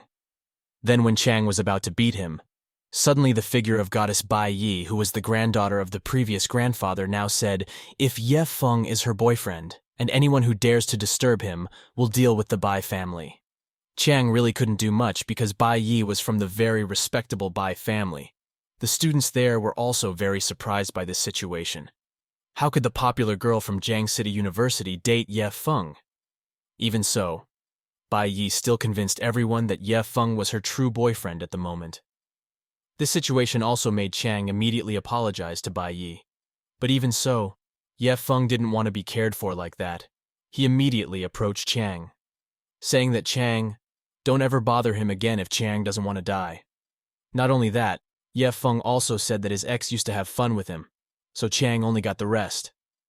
Chang got even more emotional with this situation and punched Ye Feng, while saying that one day he would soon find the right time to exact his revenge. After that, Ye Feng and Bai Yi walked together. There, Bai Yi asked for gratitude from Ye Feng because Ye Feng had been helped by her. But Ye Feng, who didn't want to thank at all because Bai Yi didn't really help him, he said that he can solve the problem. It wasn't even long before Ye Feng suddenly disappeared. But even so, Bai Yi still will never give up. He will find out about who Ye Feng really is, and what secrets are kept by Ye Feng. Then Ye Feng entered the classroom, and he found people in this place gossiping about him. It was as if they kept insulting him because Ye Feng had always been seen as weak. In that place also, there is Chang, who is waiting for a revenge that he will soon do. Not long after that, a fat man was seen trying to tell Ye Feng that at this time, Ye Feng had to leave the room immediately because there would be a looming danger. The danger itself came from the subordinates of the Gong family intending to hunt down Ye Feng and teach Ye Feng a lesson. The Gong family did this because they assumed that this Ye Feng was related to Lin. The fat man was really very panicked by Ye Feng's state, but Ye Feng was completely calm. By telling the fat man that he would quickly solve such little people, the fat man kept giving warnings to Ye Feng so that Ye Feng couldn't help but immediately put the fat man on a chair, so that the fat man felt that at this time, Ye Feng had a very amazing strength. Not long after that, the Gong family's minions arrived. The three of them really underestimated Ye Feng and wanted to teach Ye Feng a special lesson. At this time, Chang, who was in that place, also felt very happy, because soon there would be a great show. Chang even dared to think that after Ye Feng was beaten to death by these members, he would be able to get the attention of Bai Yi and date her. Now meetings begin to occur between Ye Feng and the bald head gang leader. And when confronted, Ye Feng directly insulted the bald head by saying a bald head was just trash that dared to challenge him. The bald head and his gang were currently completely enraged and were about to beat up Ye Feng immediately. At first, they told Ye Feng to make a choice. The first choice was for Ye Feng to kneel down and apologize to him so he could survive. And the second option is that Ye Feng must suffer death because he has to face him. Such special threats definitely did not frighten Ye Feng. This time he showed his aura personally to the bald head. The bald head felt the aura of a devil's presence that was very strong and made himself really afraid of Ye Feng's figure. That fear made the bald man start to hesitate to attack, but he started to convince himself that he was currently hallucinating. Bald head and his friends still ignored Ye Feng's warning, so then Ye Feng would give a choice to all of them. They all now started to become silent, as if they were hypnotized. Ye Feng then, without thinking twice, ordered everyone to immediately kneel before him. The Qiang who was there initially laughed at the situation because there was no way these criminal gangs would kneel before Ye Feng. But soon the criminal members immediately knelt with that, of course, making Qiang really very surprised because he didn't expect that these strong people had to kneel before Ye Feng. Qiang tried to revive the bald head, but it still didn't work. In fact, what Ye Feng was currently doing was telling the messengers that Qiang was the Ye Feng they were looking for. With this condition, of course, the bald head and friends immediately looked at Qiang. Qiang was completely powerless, and soon Qiang was beaten to a pulp by a gang of bald heads. Even though Qiang tried to fight Qiang, he was still beaten hard by the bald head gang. His fat friend Ye Feng could only be speechless when he knew the prowess that Ye Feng currently possessed. Not only Fatty, the other students who were there also felt confused why the bald head gang beat up Qiang instead. At this time, Qiang was really seriously injured. After that, The bald-head gang immediately left the place in a state that was still hypnotized. For all of these circumstances, his friend Ye Feng, who was fat, was trying to ask Ye Feng about whether Ye Feng was currently still a human or had become a devil. Time passed, and the teacher who was in Ye Feng's class arrived. The teacher then saw Chiang's battered condition and tried to ask what had happened, but Chiang said if nothing had happened to him, he would have just fallen unconscious. In short, class was about to start soon. But Ye Feng felt something strange about the teacher, where he could tell if the teacher's body had a strange aroma. The blood of the teacher was red and purple, and her eyes were fixed on her, as if this blood was the blood that was most sought after to increase her cultivation ability. Knowing this, Ye Feng also said that if he managed to get a drop of blood, then he would be able to make a magic pill, which of course could increase his prowess. This was like an extra life for Ye Feng. When the teacher passed her, Ye Feng immediately slapped her ass because Ye Feng had killed one thing, and yes, at this time Ye Feng managed to kill a mosquito that unexpectedly this mosquito had sucked the blood of the teacher. The teacher was really angry with this situation because Ye Feng was very impolite, and so Ye Feng was kicked out of the class. Even so, Ye Feng was very happy, because he had managed to get a drop of blood from the teacher. He also found a unique fact about the mosquito where, according to Ye Feng, this mosquito is a demonic animal that basically only exists in the forbidden area of the universe, but this time, he is in the human world. In the evening, Ye Feng went to a club with his fat man friend. The fat man was always called Fatty by Ye Feng. Fatty there, without a second thought, immediately poured his heart out to Ye Feng, revealing that he had broken up with his girlfriend just because his girlfriend mocked Ye Feng. Fatty was truly a loyal friend. After that, Fatty immediately ordered a drink to Wei, who was on duty at the club. Fatty ordered 2 drinks of wine, and Wei was about to make them right away. But before that, Ye Feng told Wei that Wei was currently in a poisoned state because it was caused by someone who poisoned him. Ye Feng revealed that soon the evil person who poisoned him would arrive, and according to Ye Feng, it was already at the door of the bar. Sure enough. Soon a shabby man immediately came to the club and immediately asked about Wei's condition. The man also knew about Wei's current condition of being poisoned because he was the main cause. He plans to help Wei in order to detoxify the poison, but with a reward. This man was also known as the Poison Wolf, and everyone present was completely speechless at that state of affairs. But then Wei told all the visitors that anyone who can help him defeat this Poison Wolf will get a very good prize where this bar will be free for life. Hearing all that, one of the well-built visitors will immediately eradicate the Poison Wolf. The burly man is known by a nickname that is Tiger from the black market. Poison Wolf originally told Tiger not to interfere with his matters, but Tiger instead insisted that he was able to deal with the Poison Wolf, and without a second thought immediately kicked the Poison Wolf out of there. The battle started to happen. The attack from Tiger was successfully broken by the Poison Wolf. After successfully canceling the attack, the Poison Wolf immediately countered its attack with a clear punch towards Tiger's body with ease. The Tiger is now lying down and cannot get up again. In this situation, the Poison Wolf was very, very confident. He asked Wei who else was ready to finish him off. Wei, who was in that position, really panicked because he thought that there would be no more people who could beat the Poison Wolf. This Poison Wolf was truly overbearing. He then directly threw Tiger's body right at Fatty, causing Fatty a bit of pain. It wasn't long before Ye Feng immediately let out a voice saying, "Did the Poison Wolf recognize him?" The Poison Wolf didn't care about it and immediately chased Ye Feng away from this place. The Poison Wolf initially tried to touch Ye Feng, but immediately his arm could no longer be moved. The Poison Wolf didn't stop there. He immediately launched his first attack, which aimed directly at Ye Feng's body. But in an instant, Ye Feng disappeared from that place, and instead turned to attack the Poison Wolf from behind, so that at this time the Poison Wolf was sprawled and cornered against the wall. With this situation, Poison Wolf realized that the opponent he was currently facing was really strong. He also glimpsed Ye Feng's figure as the Devil God's truly deadly figure. Even though his current position was already lost, he didn't give up and directly threw another punch at Ye Feng. But again, his attack didn't hit at all. Instead, at this time, he was beaten to a pulp by Ye Feng. The Poison Wolf was completely sprawled on the floor and couldn't get up again. But again, even though it was in a really bad condition like this, the Poison Wolf still didn't give up, causing Ye Feng to immediately issue a punch that immediately shattered the floor. But the Poison Wolf managed to avoid it and tried to reverse the attack by throwing poison needles. And this time he thought he had hit Ye Feng's body. But unexpectedly the attack was caught by Ye Feng with his mouth, and he started to get emotional with this situation.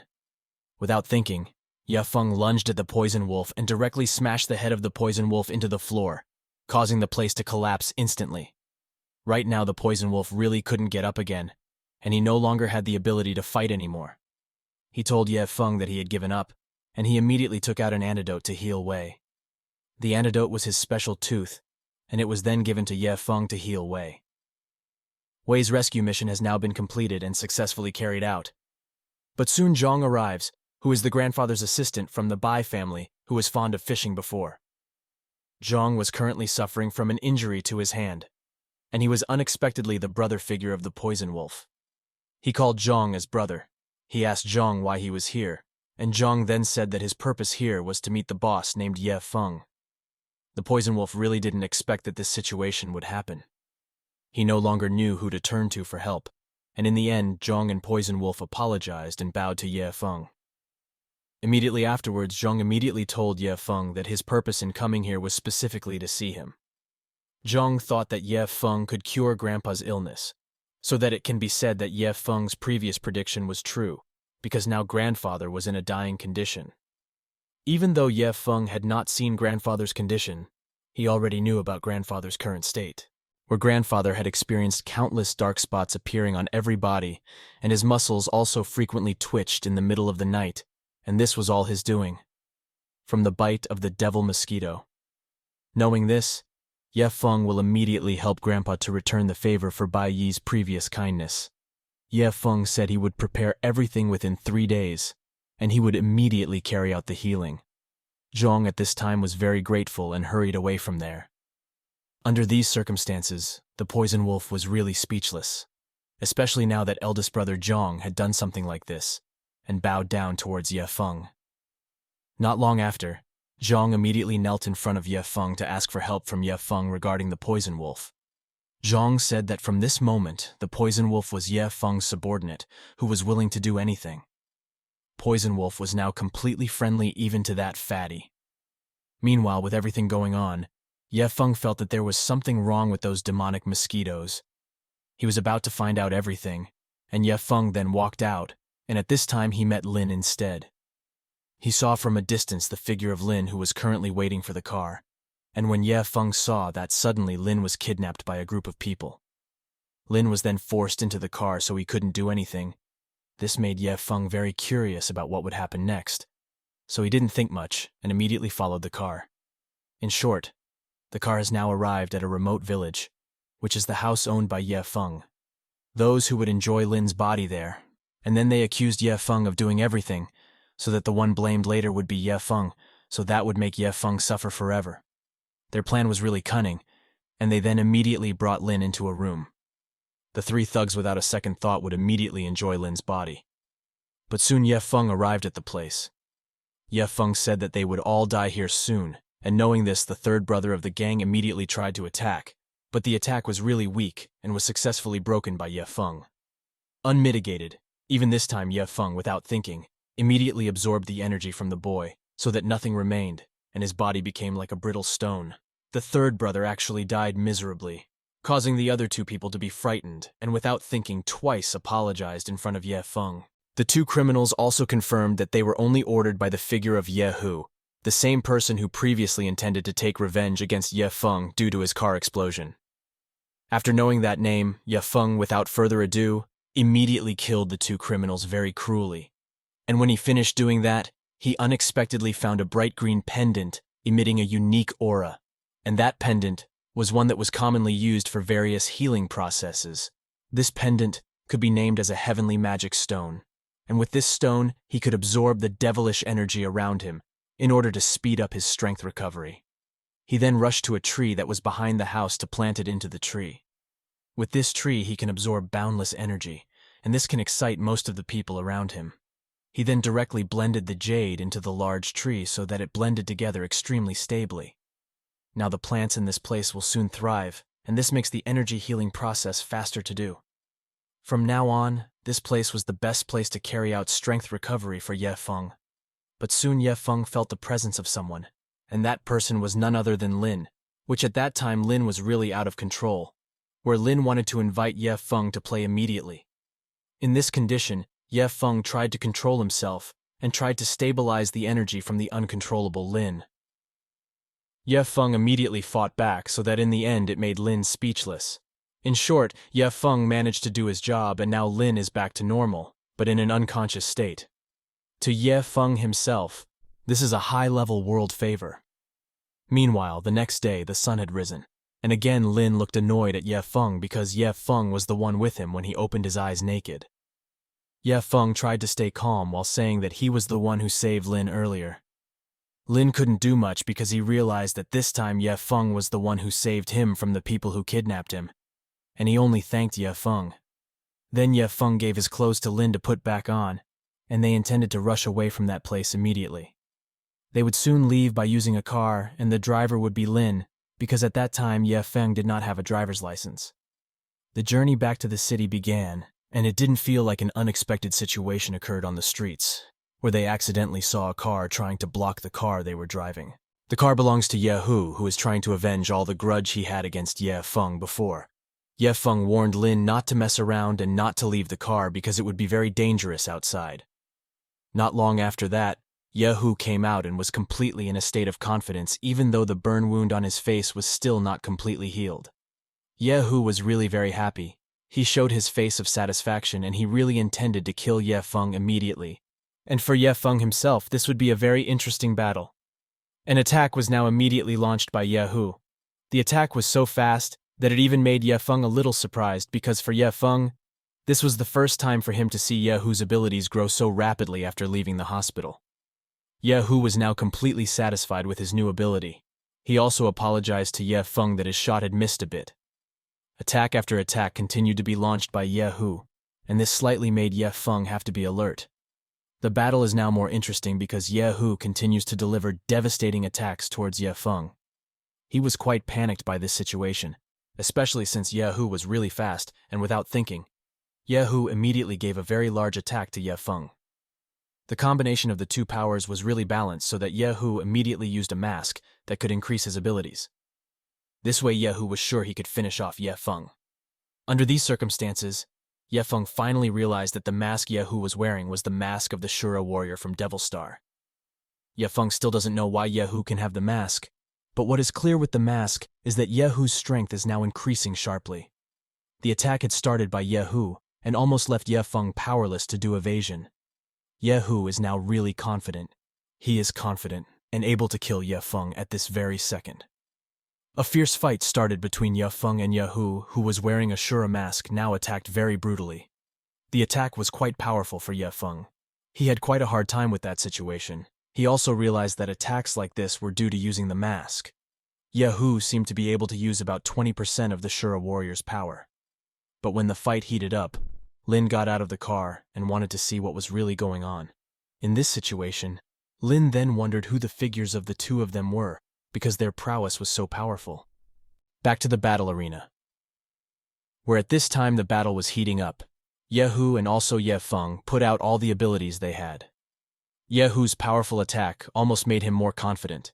He even had time to ridicule Ye Feng, who seemed to always dodge at this time. Ye Feng in that state didn't want to give up. He put up a fight, but he was hit by a right punch in the stomach, which made him vomit blood, and was sent flying backwards. When Ye Feng was thrown away like that, Yehu still didn't leave Ye Feng. He immediately issued a follow-up attack, but this time Ye Feng managed to avoid it. But when the second attack was launched, Ye Feng was instead hit by a very powerful blow that made Yehu really feel confident that he could beat Ye Feng. He said that if his current strength was really great, and no one would be able to match him. Yehu became very arrogant in such a state. But soon Ye Feng suddenly said about one thing, where actually Yehu didn't know about the mask he had used. A slightly different condition now Ye Feng explained to Yehu about the true meaning of the mask. The mask belonged to the Shura warrior, and the Shura warrior himself was the weakest warrior on Demonic Star. Shura masks are masks that increase the wearer's powers so that the person wearing them does not flee from battle, and only by dying or calming down the fight using the mask can they release them. So basically, the mask cannot be removed unless the user dies or wins the battle. Despite getting such an explanation, Yehu remained calm. He was more and more confident that he would soon eliminate Ye Feng. Yehu began to attack. But he lost quickly to Ye Feng, so this time his body was thrown far back. Ye Feng started to show his seriousness in this fight. Unsparingly, even the aftermath of the attack just now made the Asura mask break instantly. Even though he was injured, Ye Hu still didn't give up. He gathered his energy to attack Ye Feng again. A deadly attack was immediately launched by Ye Hu towards Ye Feng. But Ye Feng did not avoid it. He instead pitted his strength, so that the two great powers were now fighting it out. Ye Hu was getting more and more subdued by that situation. Unmitigated even this time, his arm was devoured by Ye Feng's demonic energy. Slowly, his body was about to be used up by that energy, but here Ye Hu still didn't stay still.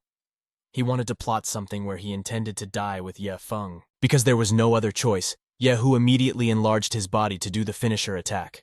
When he did, it was all just a pointless act, because the effect of Ye Feng's demonic energy was truly astonishing.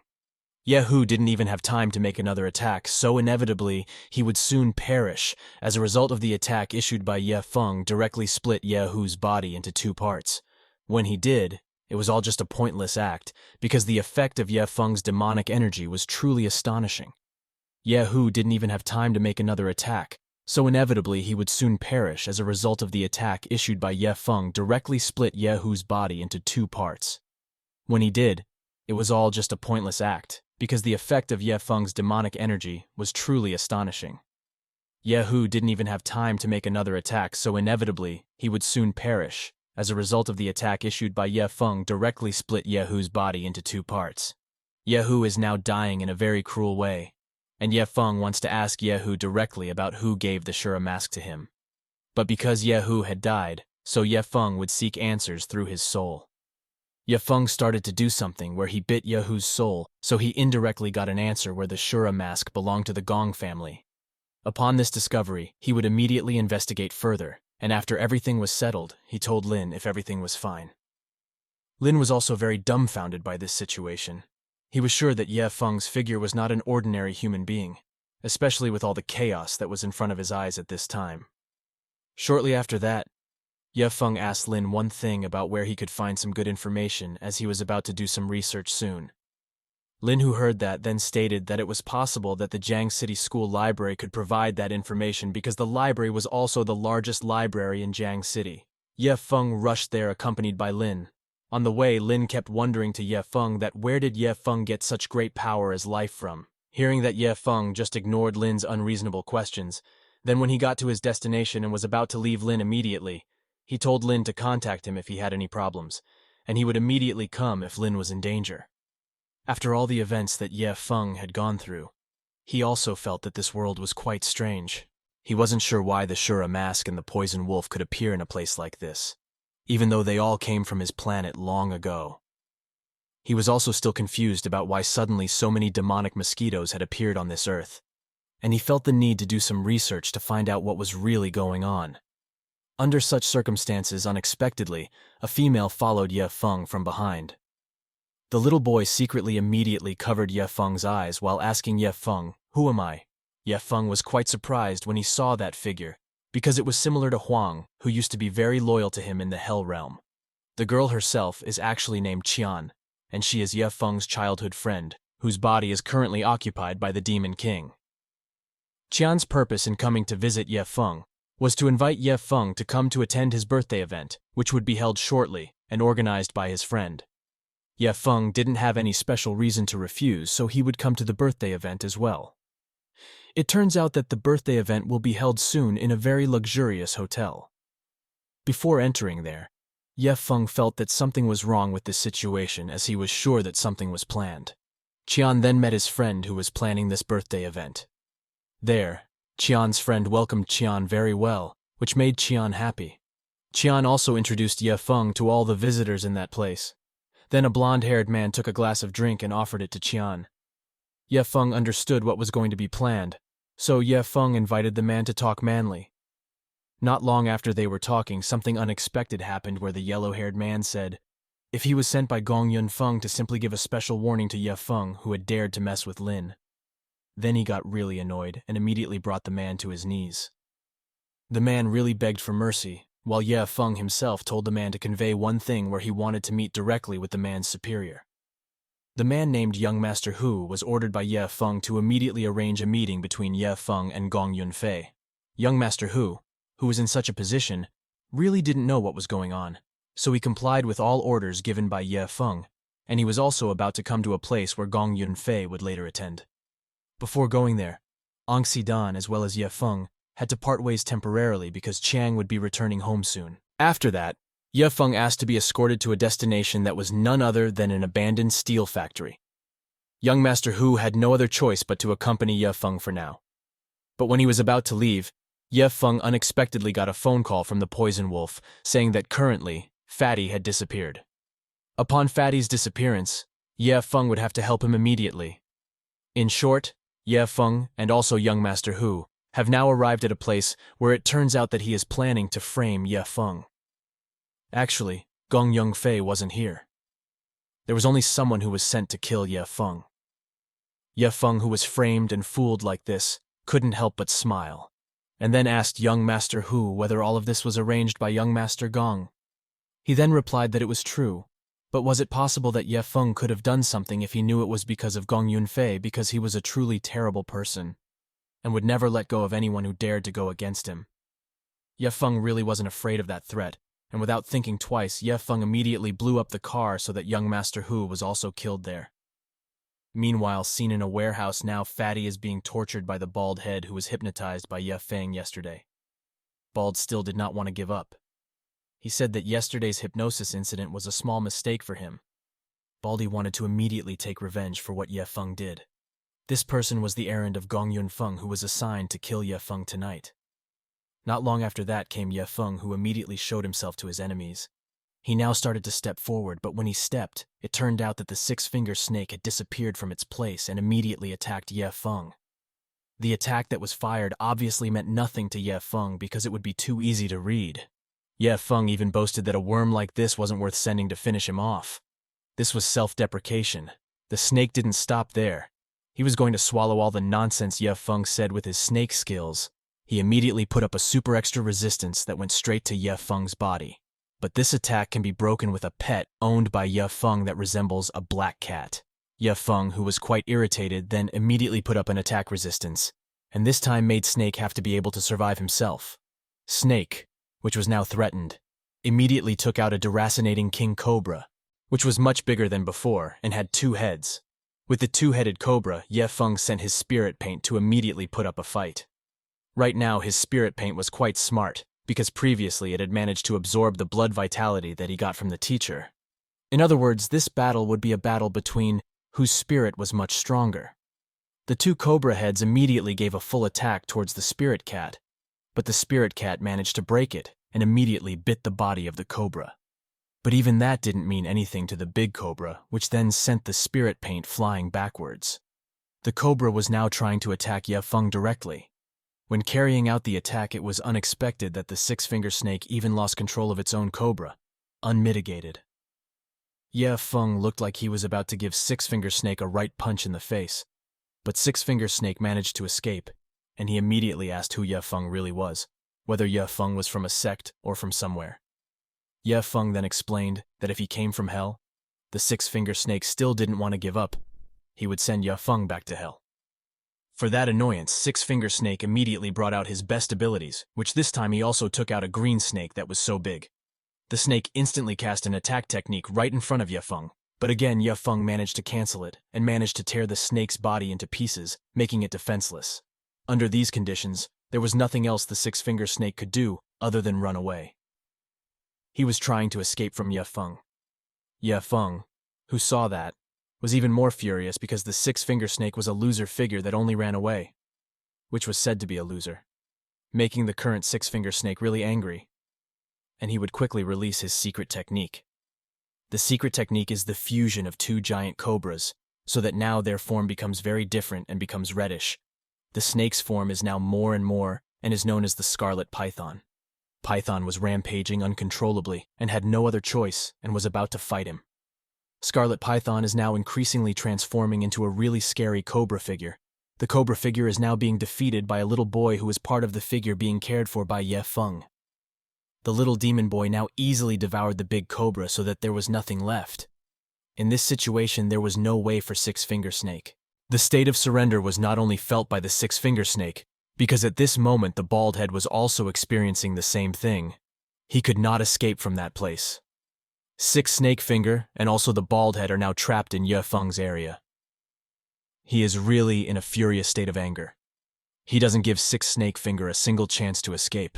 There, Snake Finger keeps begging him not to be killed. Ye Feng eventually gave up, and now he will not kill the Six-Finger Snake, but make it into something. Snakefinger was now transformed by Ye Feng into the shape of a bomb. One could say that this kind of punishment was far worse than death. Now Snakefinger totally changed into a bomb. Ye Feng was very happy with this situation, because with this bomb, which came from flesh and blood, it would give a very great explosive effect. With his discovery, he immediately sent this bomb to a figure named Gong, without thinking twice. How it will be delivered later through the body of the bald head. But before that, Ye Feng, without thinking twice, immediately freed his best friend. When he finished with his best friend, he immediately placed a bomb on the bald head. The bald head was then hypnotized again by Ye Feng, so that at this time, all orders from Ye Feng would be obeyed. Ye Feng then immediately put the bomb into the bald head's mouth, so that in this state, the bomb was well hidden in the bald head's belly. At any time, the bomb would be detonated by Ye Feng if the destination had arrived. The bald head was then ordered to return to his boss, Gong Yunfei. Fatty really did not expect that with the situation that had happened, especially now that all the injuries he had experienced seemed to have disappeared instantly because Ye Feng had healed them. This made him even more sure that Ye Feng was not a human being anymore. Back to the bald head's side, where at this time he also managed to arrive and meet the figure of his boss. The encounter at first made Gong Yunfei happy, because he felt if the current Ye Feng had died. But when Gong Yunfeng looked at the bald head could only say, if he had come to present himself with a gift. It wasn't long before the bald head began to become very wild and strange that this made Gong Yunfei notice, and he hurriedly left the place just before a huge explosion occurred. The next day, Ye Feng went to a hotel where the teacher was with her friend.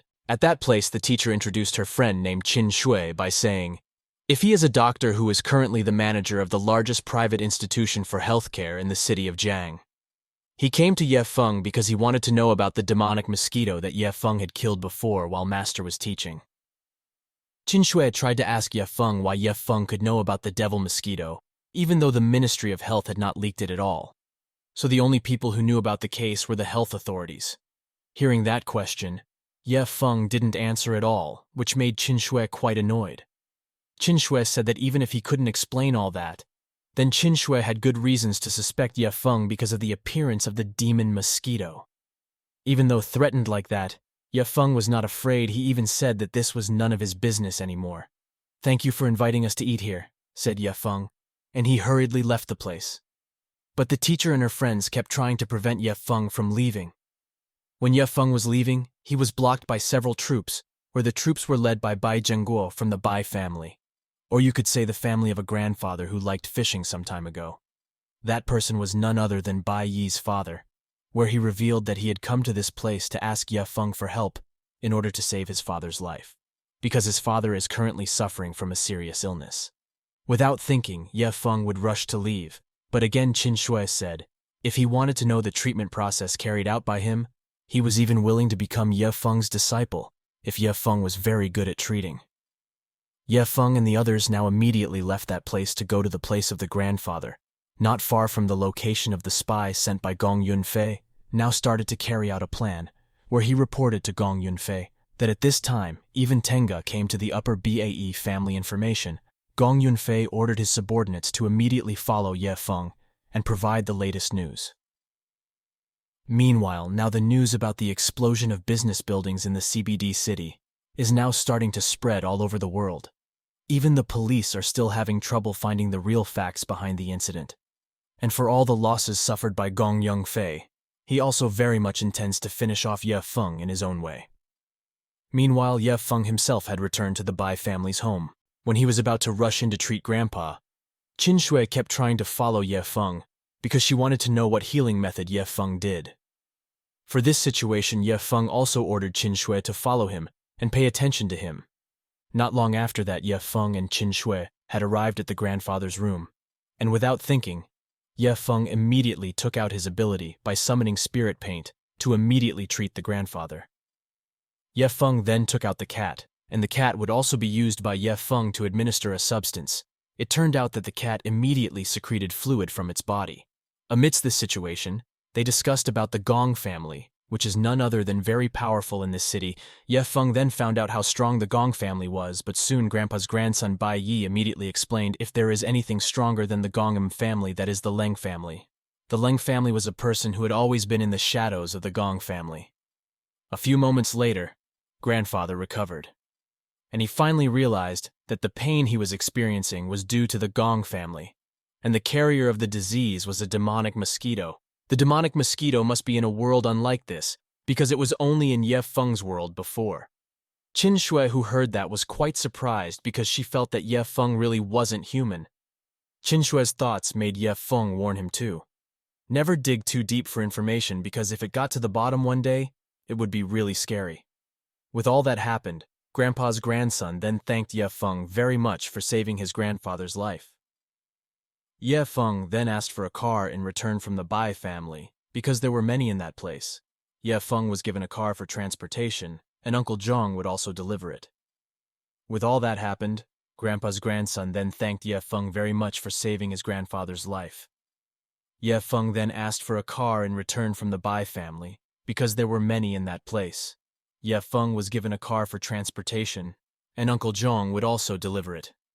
With all that happened, Grandpa's grandson then thanked Ye Feng very much for saving his grandfather's life. Ye Feng then asked for a car in return from the Bai family, because there were many in that place. Ye Feng was given a car for transportation, and Uncle Zhang would also deliver it. When Uncle Zhang was about to deliver Ye Feng, who was still behind, suddenly a group of troops sent by the Gong family approached the place. The big man named Gui Shou tried to threaten Zhang by saying, "Where is Ye Feng right now?" If Zhang didn't want to tell that, then he wouldn't hesitate to destroy the Bai family. When the debate ensued, Ye Feng also now appeared by saying, "Are you the only one that was sent by Gong to finish me off?" Immediately the big man tried to attack Ye Feng, but Ye Feng managed to withstand the attack. This situation made the big man realize that Ye Feng was not to be trifled with. Ye Feng then immediately sped away as he ordered the big man to try and catch him. Now they arrived in a forest around his house. In that forest there was a tree that was once used by Ye Feng to store various energies. With this tree, Ye Feng tried to raise his stamina and gather all the aura in this forest. It could be said that areas like this were Ye Feng's cage area, so that Ye Feng could freely beat up anyone who tried to attack him. A few moments later, arrived the army of large men, who at this time managed to find out where Ye Feng was. Gui Shou and his troops are now starting to explore the place to find traces of Ye Feng. They wanted to know where his whereabouts were hiding. After quite a long search, they suddenly found a situation that was so strange, where one by one the guards were now killed by Ye Feng very cruelly. Even one by one they had to lose their heads. Ye Feng was about to attack very aggressively once, then welcome to the playing area to Gui Shou. This was an area that could be said to be hell for his enemies. Ye Feng then took out his demonic abilities and tried to confine Gui Shou. Ye Feng then ordered Gui Shou to take the fight by attacking himself. When Ye Feng underestimated Gui Shou, suddenly Gui Shou turned out to be the arrival of another friend who was a demon. So then they were both going to face Ye Feng, before Gong Yunfei ordered the two of them to finish off Ye Feng, that friend of Gui Shou named Kui Feng, who was trying to attack Ye Feng from behind. Yet Ye Feng easily anticipated that.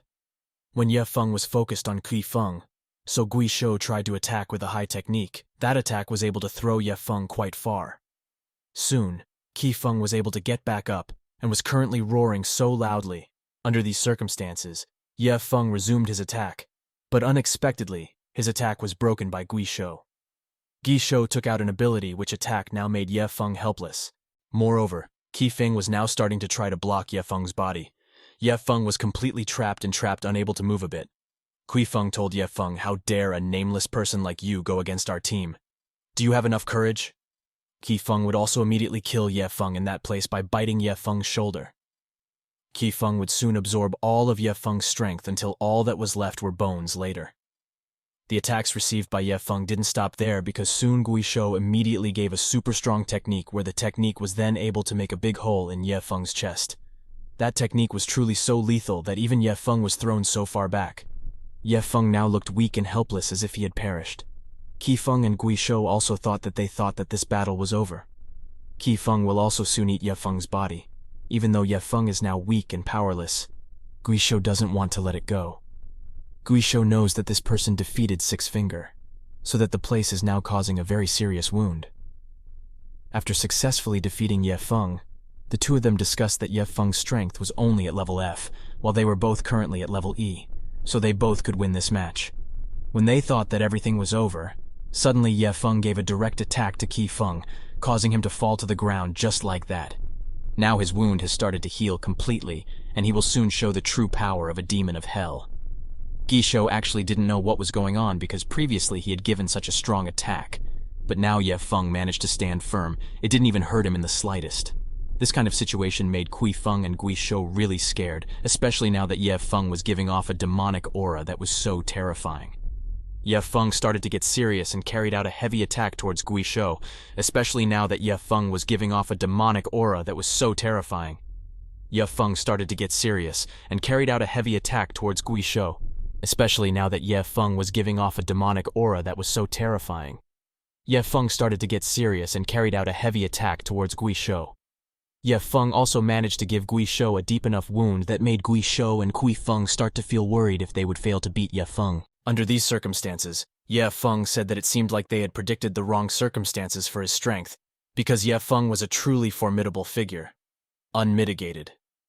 Ye Feng has now managed to turn the sky there into darkness instantly. The devil's influence felt by the two enemies is really very painful. They seem to be trapped in that place and can't run anywhere. In times like this, Ye Feng would give the two of them an opportunity where among the two of them, there would be one left alive. Gui Shou, who didn't accept that, then immediately tried to attack Ye Feng. He gathered all his energy to immediately put pressure on Ye Feng's place in that place. The efforts made by this Gui Shou guy now didn't change at all. He was completely trapped in that place, because currently this place was a place of darkness that belonged to Ye Feng. Even though it was like that, the Gui Shou continued to attack, and he pitted his great strength against Ye Feng's dark power. The battle is back fierce and unmitigated. Now the battle between the two sides will be even more intense with the help of Qi Feng. It seemed like this would be quite a tough fight for Ye Feng. Even so, Ye Feng also told them both if it seems they both prefer to die. At such moments, Ye Feng said, if one of them dared to open up about their true form, then Ye Feng would let one of them live. Not long after, Qi Feng suddenly revealed his own true identity so that at this time, Gui Shou's condition was threatened. He really didn't expect this behavior from his best friend because it was tantamount to self-destruction. Ye Feng said, if he did this because he wanted to live and didn't want to die in this place. And Qi Feng then, without thinking, immediately made an attack. Right at Gui Shou, he did this because he didn't want to die, and he wanted to make Gui Shou a ghoul who could have greater potential than humans. Ghouls can be said to be demons, which Qi Feng will tame later. He still tried to attack, but his attack didn't mean anything to Ye Feng. Ye Feng, who was getting more emotional, then immediately finished off the Gui Shou so terrifyingly that there was not a single one left. Not long after, only Qi Feng was left.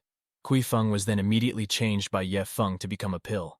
With this condition, and with all that happened, the condition of the tree that had been helping Ye Feng now began to wither and crumble instantly, as if there was no more life in the tree. With this situation also made Ye Feng say that the two people earlier had made him do everything very complicated, and also sure that now he was at the top level and his opponent was at least at level F.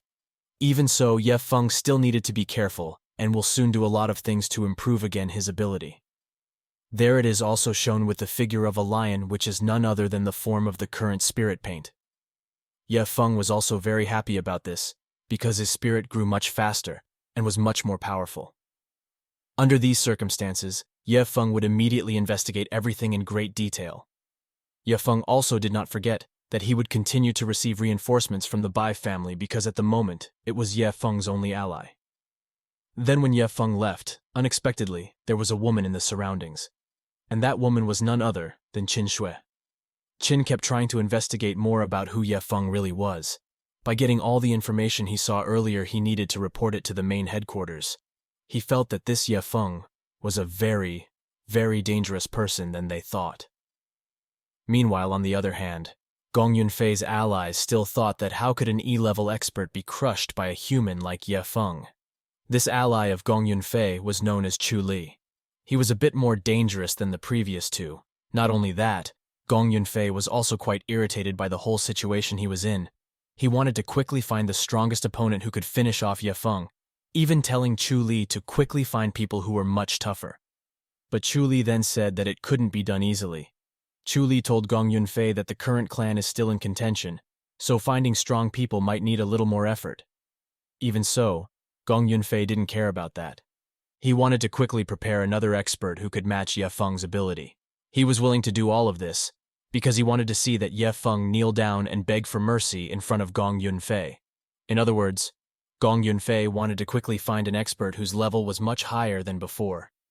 Back with Ye Feng, who is currently returning to meet his grandfather's grandson, Bai Yi, there Ye Feng again asks for wages from what he did yesterday. He wants to have a house to live in for a while. Bai Yi was quite surprised by this situation, because yesterday he had given the car Ye Feng wanted.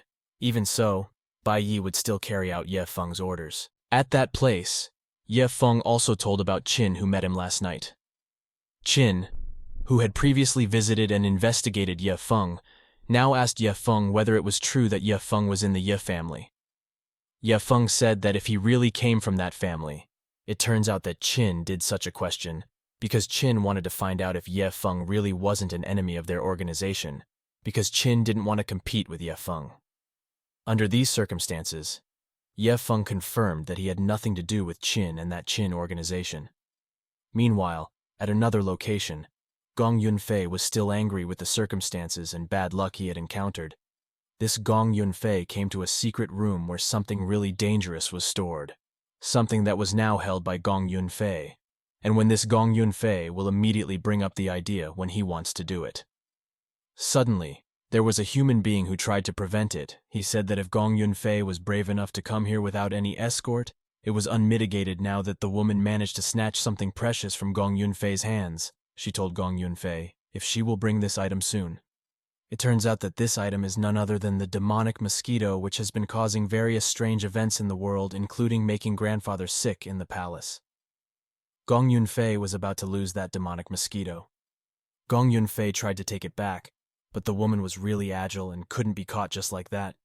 The woman was also not afraid at all of the Leng family behind the Gong family. This kind of situation made Gong Yunfei was very emotional. He was about to kill the woman immediately. He started to attack with the intention of killing the woman. The purpose of the end was that later he could be lifted by the Deviant Alliance, which could raise his rank.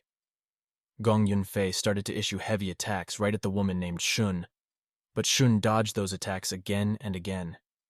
Gong Yunfei wanted to plan a special attack on Sun, but Shun managed to evade it again, and with this kind of ability, Shun said that all his goals had been accomplished, and he had also obtained the item he wanted.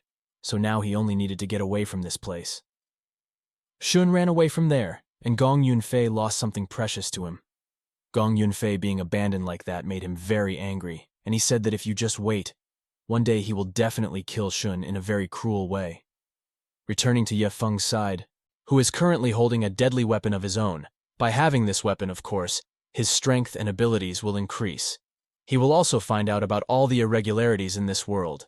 Not long after, Ye Feng also has the arrival of a female figure, who is none other than Shun. Shun actually came to Ye Feng to give the demonic mosquitoes earlier and was quite surprised by this. Moreover, he also didn't recognize Shun at all. He tries to find out about this Shun, but Shun refuses it. He doesn't want to reveal his identity first. Shun then rushed away from the place, but when he stepped away, Ye Feng didn't let that happen and told Shun to confess his true identity.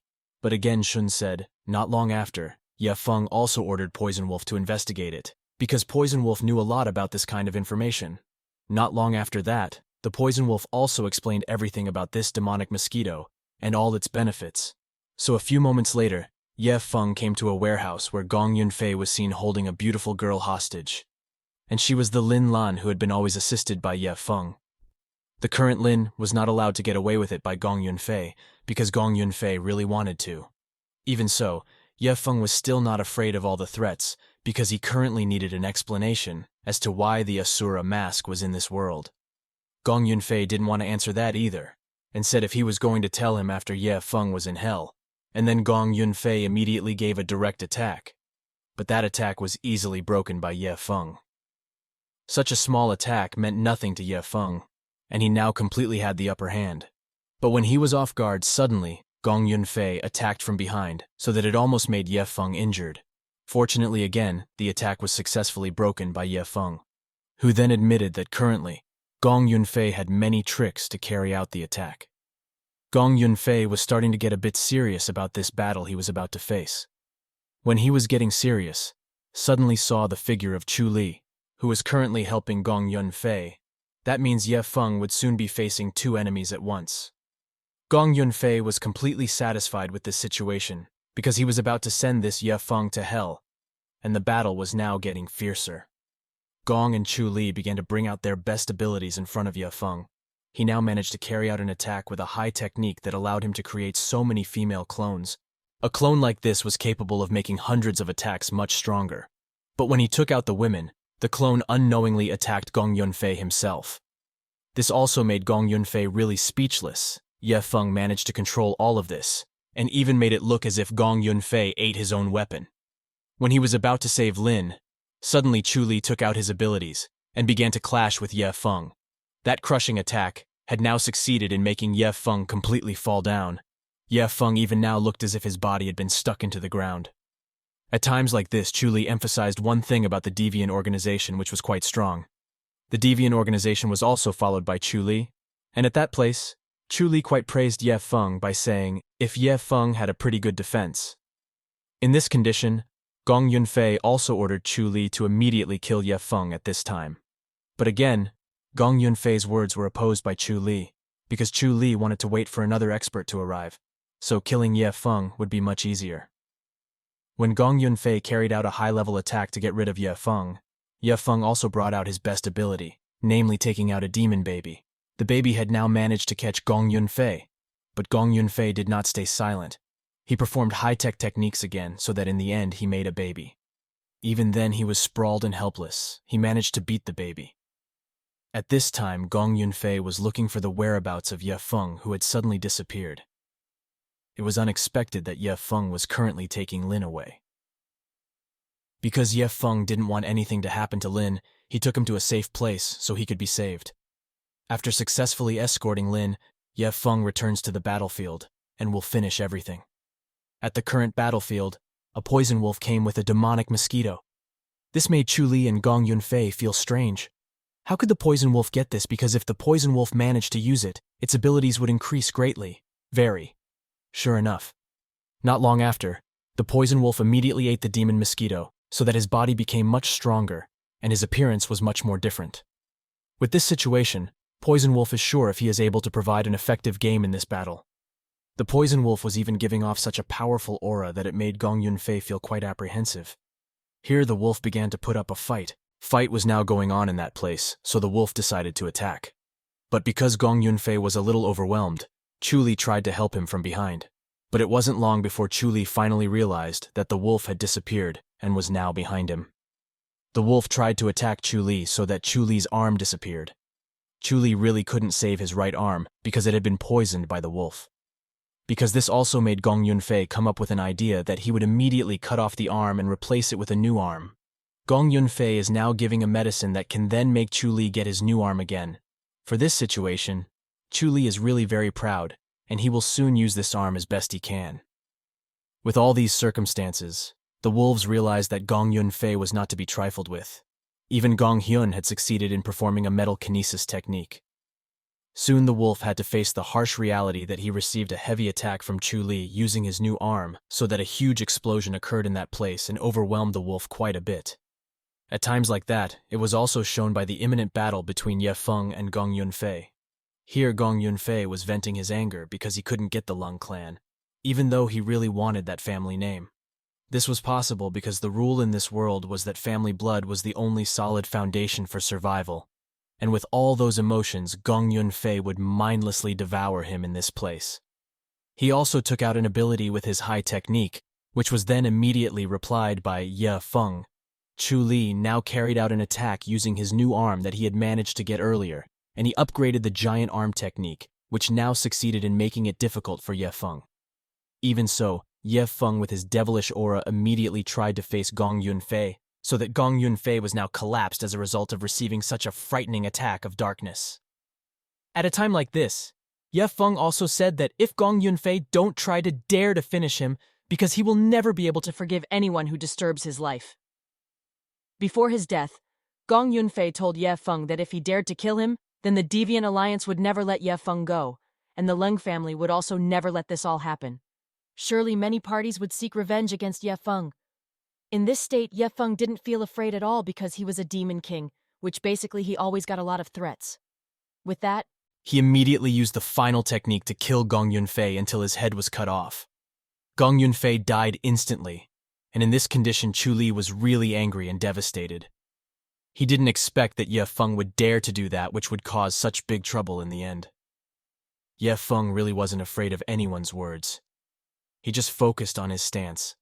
Different from the wolf's response, where the wolf said that Chu Li should now shed tears because his master was gone. The same response was also made by Ye Feng, where Ye Feng warned Chu Li by saying that he was ready to do anything to deal with the Deviant Alliance. These words from Ye Feng made Chu Li a little worried, because of course his mother from Gong Yunfei would not allow this, and it was very likely that Ye Feng could be hunted down by everyone in this city, and Ye Feng became someone who was really being chased by assassins. Even so, Ye Feng was never afraid of anything. Under these circumstances, Chu Li was quite frightened because his life would soon be finished. But soon came the figure of a man wearing a hat who immediately took Chu Li away from that place. Poison Wolf tried to prevent it, but Ye Feng forbade it because Ye Feng wanted to let things get complicated and get really wild. This was done by Ye Feng because his main purpose in coming to this place was to regain the position of the Demon Lord, and how could he possibly be defeated in a world like this? He would train his skills to become a truly fearsome Demon King figure. Ye Feng and the Poison Wolf immediately left the place, but before that, Ye Feng told the wolf that the Poison Wolf must always protect the people Ye Feng knows, and at least the wolf must have top-ranking power according to their methods.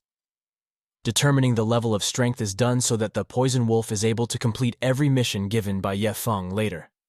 The Poison Wolf would definitely carry out all of Ye Feng's orders. The next day a conversation took place between Chu Li and a man in a hat named Mr. Zhao. There they discussed how would the Leng family possibly handle this matter. Zhao, who heard that, then said that at this time Ye Feng was close to the Bai family, so there was a possibility that the other families would not dare to attack. This place itself was the place of the Deviant Alliance, but soon Gong Yunfei's mother arrived. Gong Yunfei's mother, named Li Han Shuang, then explained to the visitors who were in this place that at this time she wanted to immediately carry out a contest to find the mastermind behind her son's death. Shuang also emphasized one thing, where currently the Ghost Clan has officially made peace with their Deviants Alliance.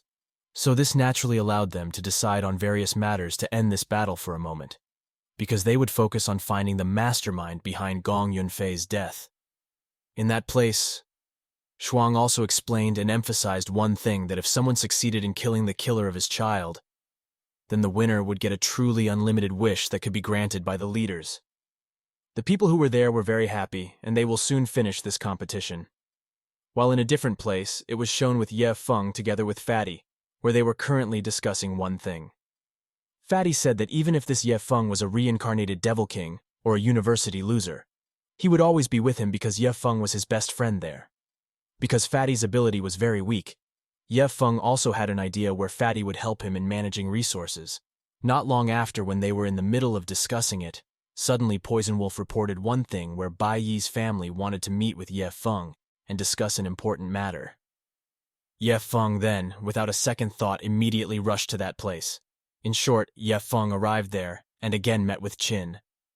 Qin then told Ye Feng that he should thank himself, because all this time it was Qin who had been the guardian of Ye Feng's house. Even so, Ye Feng said that if this house wasn't built by his organization to benefit from Ye Feng, it was as if the two of them win-win, and no one can be indebted to in that place.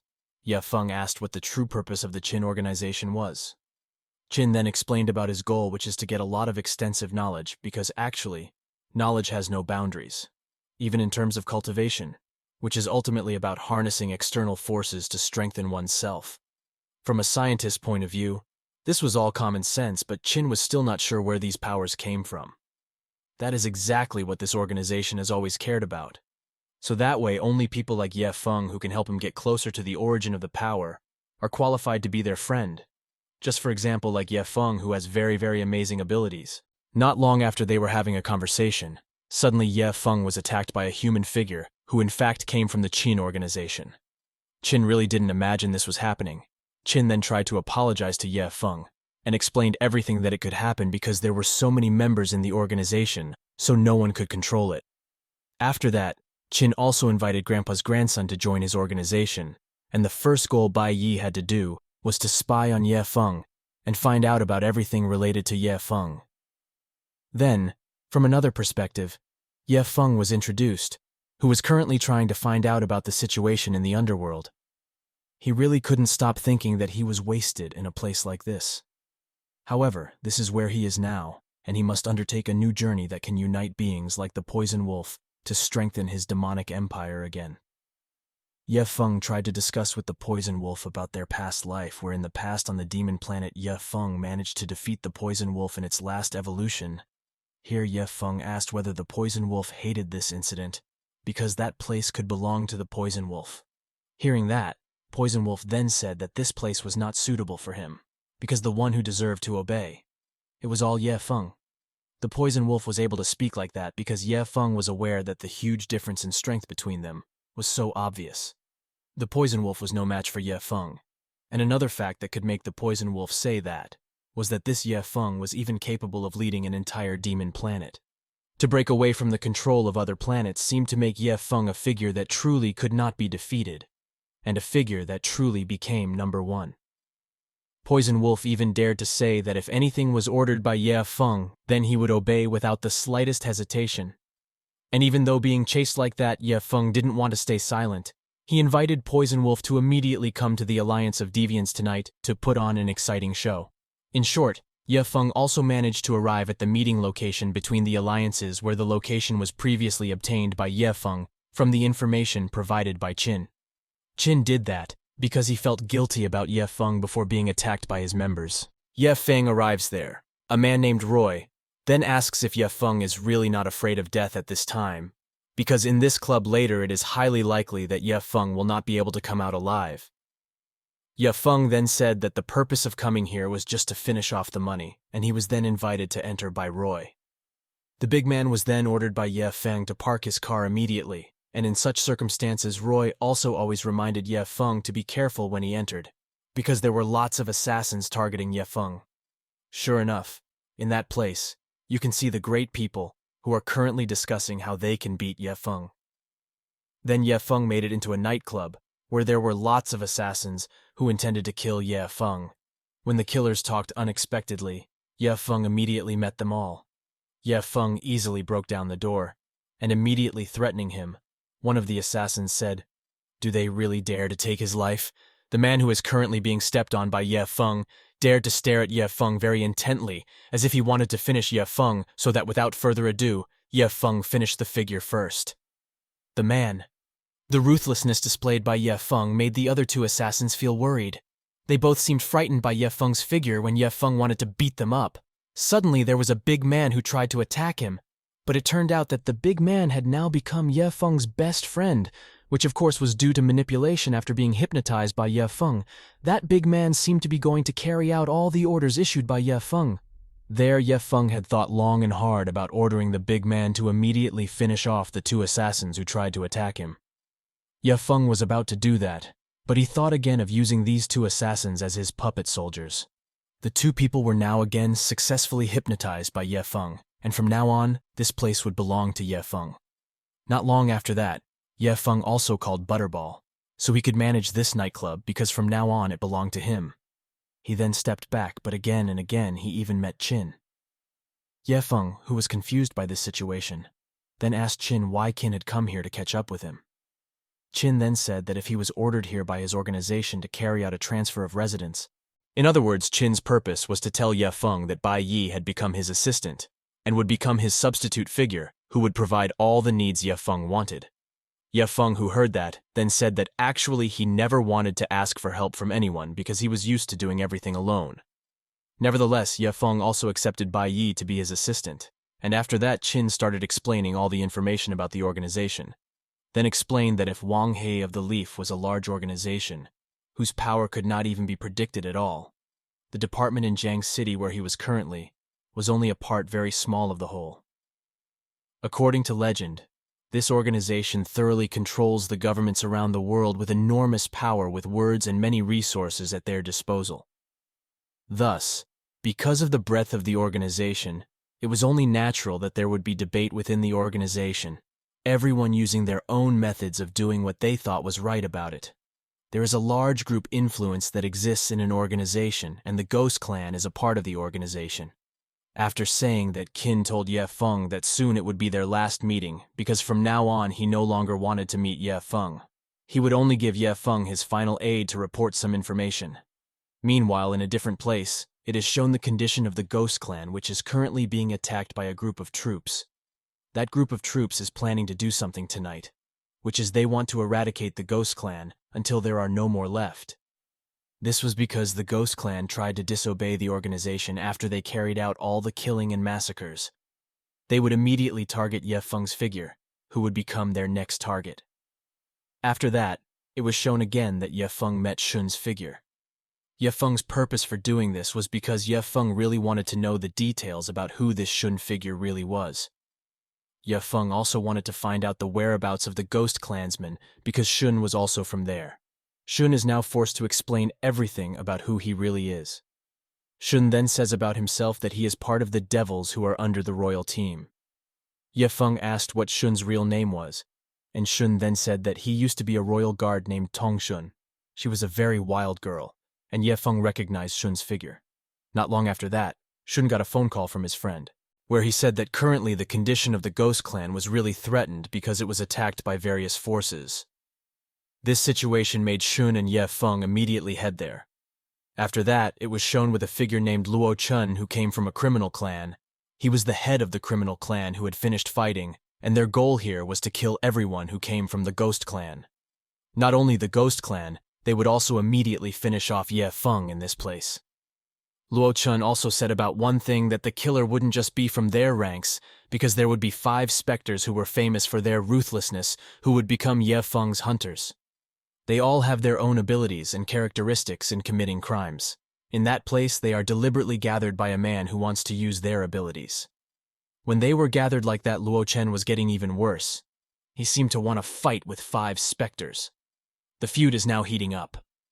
But all of that was stopped by a man who just came. That man named Hua Qing, who is the leader of all the current alliance troops. Hua Qing was known as the head of a criminal clan, whose level of power was clearly different from the people in that place. Hua Qing had even emphasized to his members back then that if he dared to cause trouble, he would not hesitate to make a heavy punishment for all of them. With this situation, everyone is now obedient and submissive to Hua Qing's words. Hua Qing then resumed his words, where at this time they weren't just aiming to kill Ye Feng, but they were going to get rid of Shun soon because they were considered very troubling to the 5 specters. A few moments later now, Ye Feng and also Shun were stuck in a traffic jam.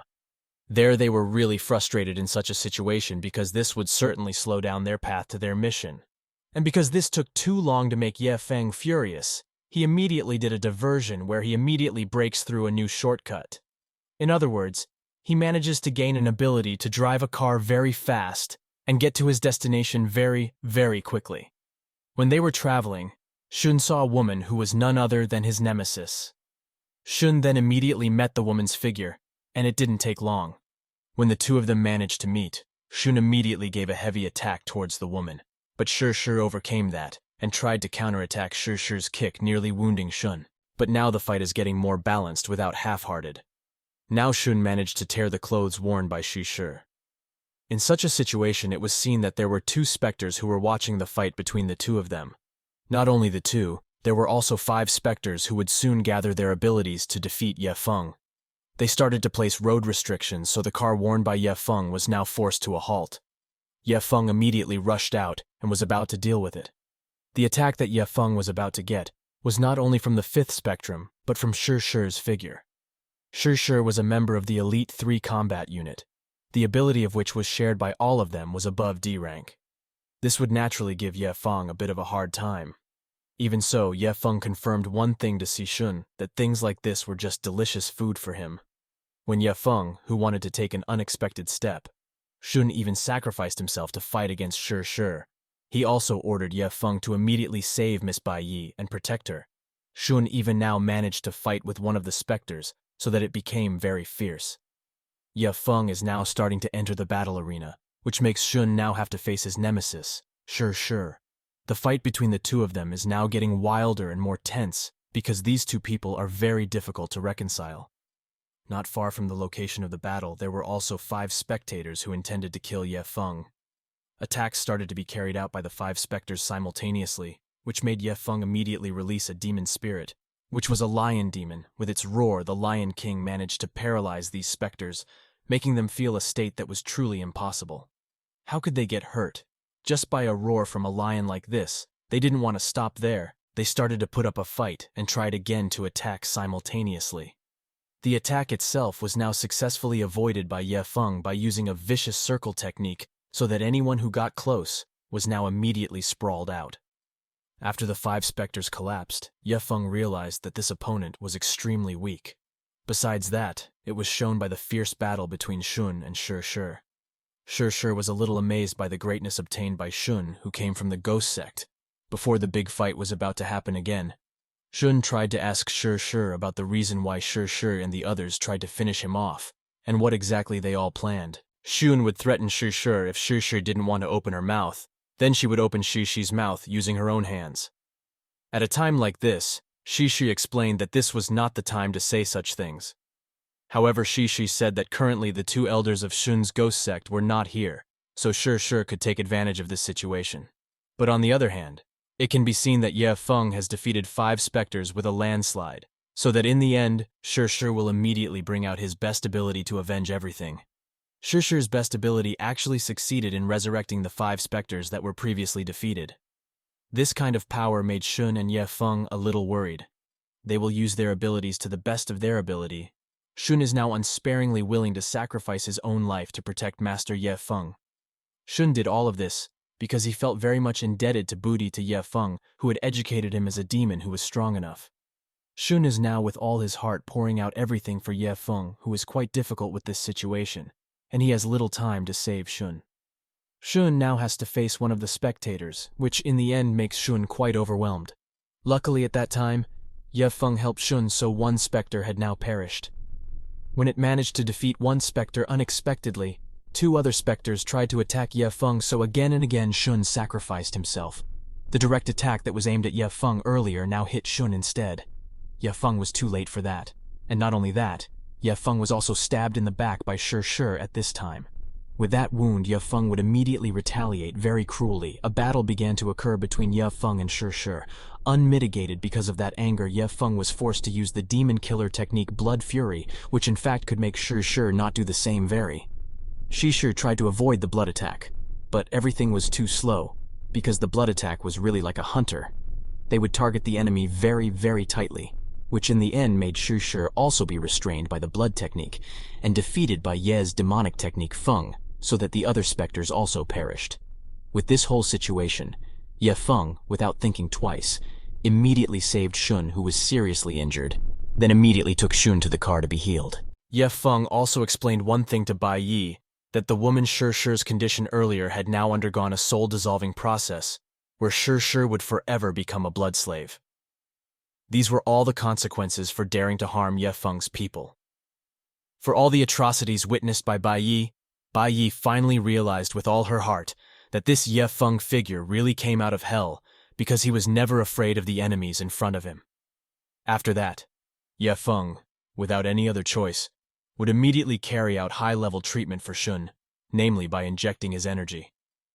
Ye Feng rushed to put his energy into Shun's body. Bai Yi, who was outside, now tried to look at the ball up close, but when she got closer, it turned out that the ball contained 2 very suspicious figures. The soul of the figure was now trying to find the whereabouts of Ye Feng. But when they were about to do that, suddenly, Ye Feng's previous blood slave Shi managed to perform a protective technique.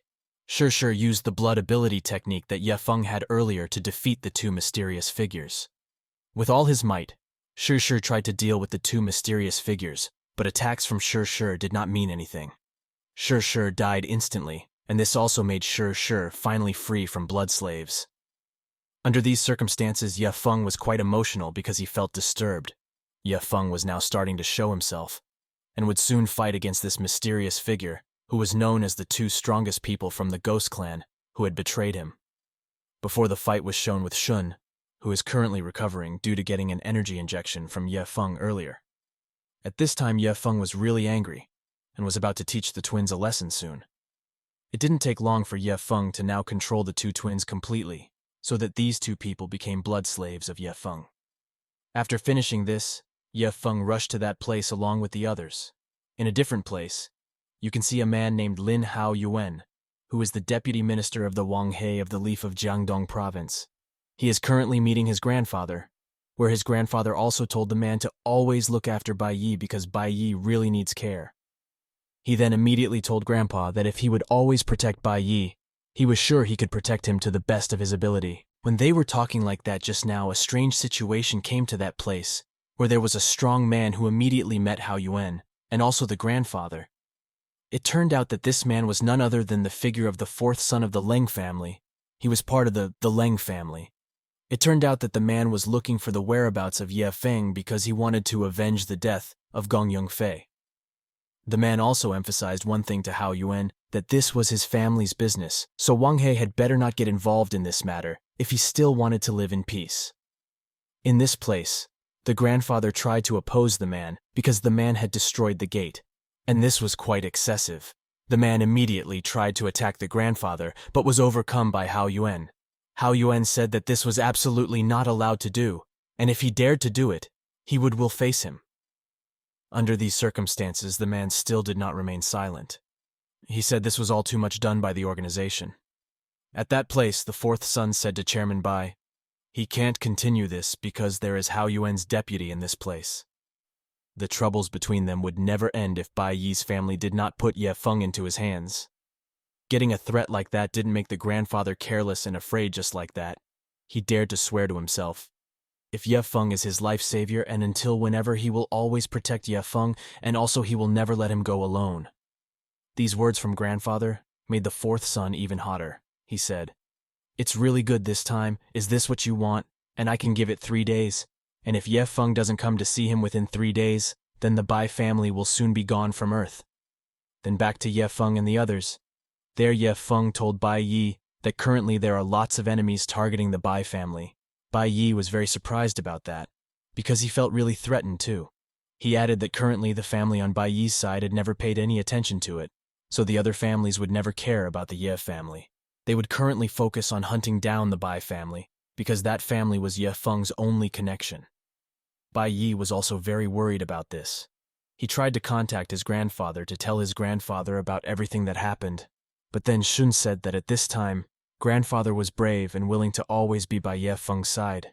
He would never leave Ye Feng feeling a debt of gratitude. With all these circumstances, Bai Yi could only accept it. And then Ye Feng thought of a very mature plan that he should do with the poison wolf. These two women were forced to go home first because Ye Feng would take care of it. Sometime later, Poison Wolf came to a hotel to go to a presidential suite. The purpose of going there was to meet someone, and it was Luo Chun. Here the maid said that the room had already been booked, but with their manipulation technique, Ye Feng managed to get the maid to allow them to enter there. It didn't take long for Ye Feng to get the key and barged into the room. Luo Chun was very surprised at Ye Feng's arrival, but he couldn't do much. Without thinking, Ye Feng immediately killed Luo Chun very cruelly. And when Ye Feng managed to finish him off, he didn't forget that Ye Feng also used his forbidden technique, namely making this man his blood slave. Ye Feng used it to meet a man named Hua Qing. Hua Qing really didn't know what was going on, as if he was being stabbed by such intense pressure that he was unable to speak a single word. It was at this time that Ye Feng showed himself and introduced himself to that Hua Qing. He also told Hua Qing something he wanted to do. Here Ye Feng began to emphasize one thing where Ye Feng said that currently there were only 2 choices that Hua Qing could take. The first is to swear by his blood to become a servant, or the second is to become a puppet of a blood slave like Luo Chen. Hua Qing really didn't know what to say. She ultimately chose to swear to be her servant for Ye Feng to forgive her. He did this for the sake of survival. Under these conditions, it turned out that Hua Qing had prepared an escape seal himself, and in the end, he managed to escape from that place. He was now trying to escape with all his might, and in this condition, he finally realized that Ye Feng was very dangerous. He would immediately warn the fourth son about this power from Ye Feng. Ye Feng himself was very happy with Hua Qing's escape, because with that escape, Ye Feng would soon get the whereabouts of the fourth son because surely Hua Qing would go straight to the fourth son. Ye Feng, who was still dissatisfied with this situation, he ordered the blood slave to immediately attack Hua Qing and follow him.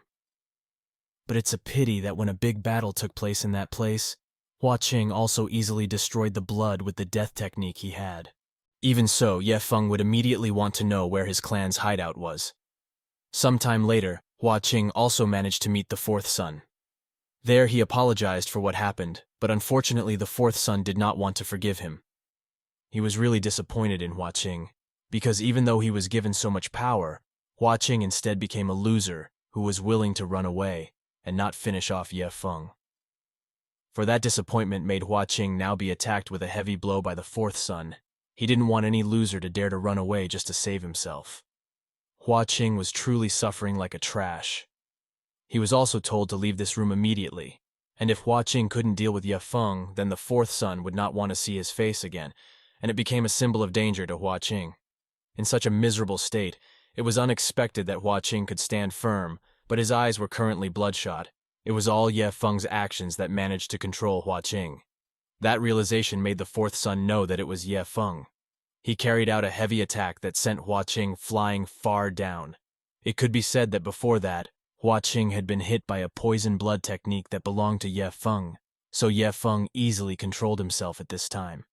The attack that Hua Qing took earlier made the true form of the darkness that had possessed Hua Qing's body earlier now become clear in the eyes of the fourth son.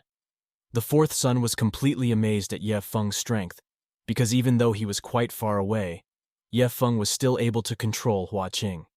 Even so, the fourth son without a second thought instantly finished off the spirit figure. Time passed, and amidst the chaos, Ye Feng realized that this fourth son would be quite difficult to beat, as he had many very interesting ideas. Not long after, the poison wolf came straight to Ye Feng to say one thing. At this time, everyone who had connected with Ye Feng had been successfully protected. Poison Wolf asked for a next plan, but Ye Feng first told Poison Wolf to enjoy the wine that had been prepared. While on the other hand, Fatty is shown, who is currently able to get a lot of subordinates because he is the figure of the owner of the Red Diamond nightclub that was previously stolen by Ye Feng. Fatty is now a boss who is very, very lucky in a state full of fun like that. Suddenly they were surprised by the arrival of a man wearing a hat who had previously met Poison Wolf in the battle arena. Here the man said one thing where he wanted to meet Ye Feng. This man was invited to enter, and when the meeting took place between Ye Feng and him, it turned out that the man called Ye Feng as master. There the man immediately sent several files sent by the elders of the clan to Ye Feng. This is an important information about a planning that will happen soon. Under these circumstances, Ye Feng asked the man which side you belong to. The man in the hat named Zhao immediately confirmed one thing. If he is 100% not from the Leng family, he can't choose anyone at this time either. It was on this basis that Ye Feng ordered Poison Wolf to immediately escort this Mr. Zhao home. In another location shown with an odd thing done by the fourth son, he tries to help a girl named Qian. Qian is Ye Feng's childhood friend who Ye Feng really wants to protect. At a time like this, Qian, who had a problem because her mother needed a lot of money to carry out the operation, forced her to ask the fourth son for help to pay off all the payments. She was also willing to do whatever the fourth son wanted. Qian did all this because he really loved his mother. He was willing to owe his life to this fourth son. The fourth son could only smile and accept the offer. In his heart, Qian also said one thing where he apologized to Ye Feng because so far he had not told Ye Feng anything. Meanwhile, Ye Feng is now focusing on his plan.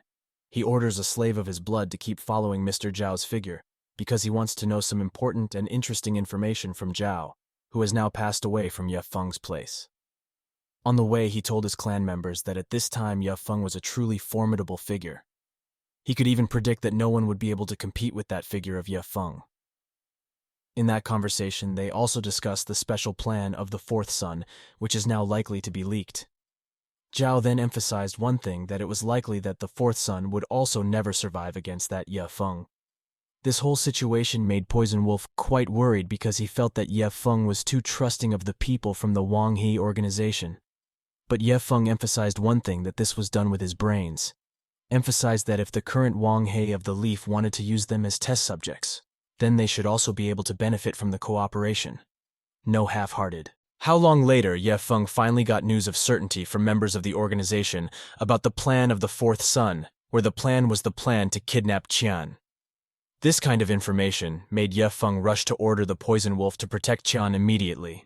He said that if Qian was even slightly injured, there would be no excuse for the Poison Wolf to come back here. Poison Wolf was eager to carry out this mission, and then said in his heart that the figure of the fourth son was a loser who dared to use someone as a tool for revenge. The Poison Wolf will finish off the fourth son so viciously if he dares to hurt Qian just like that.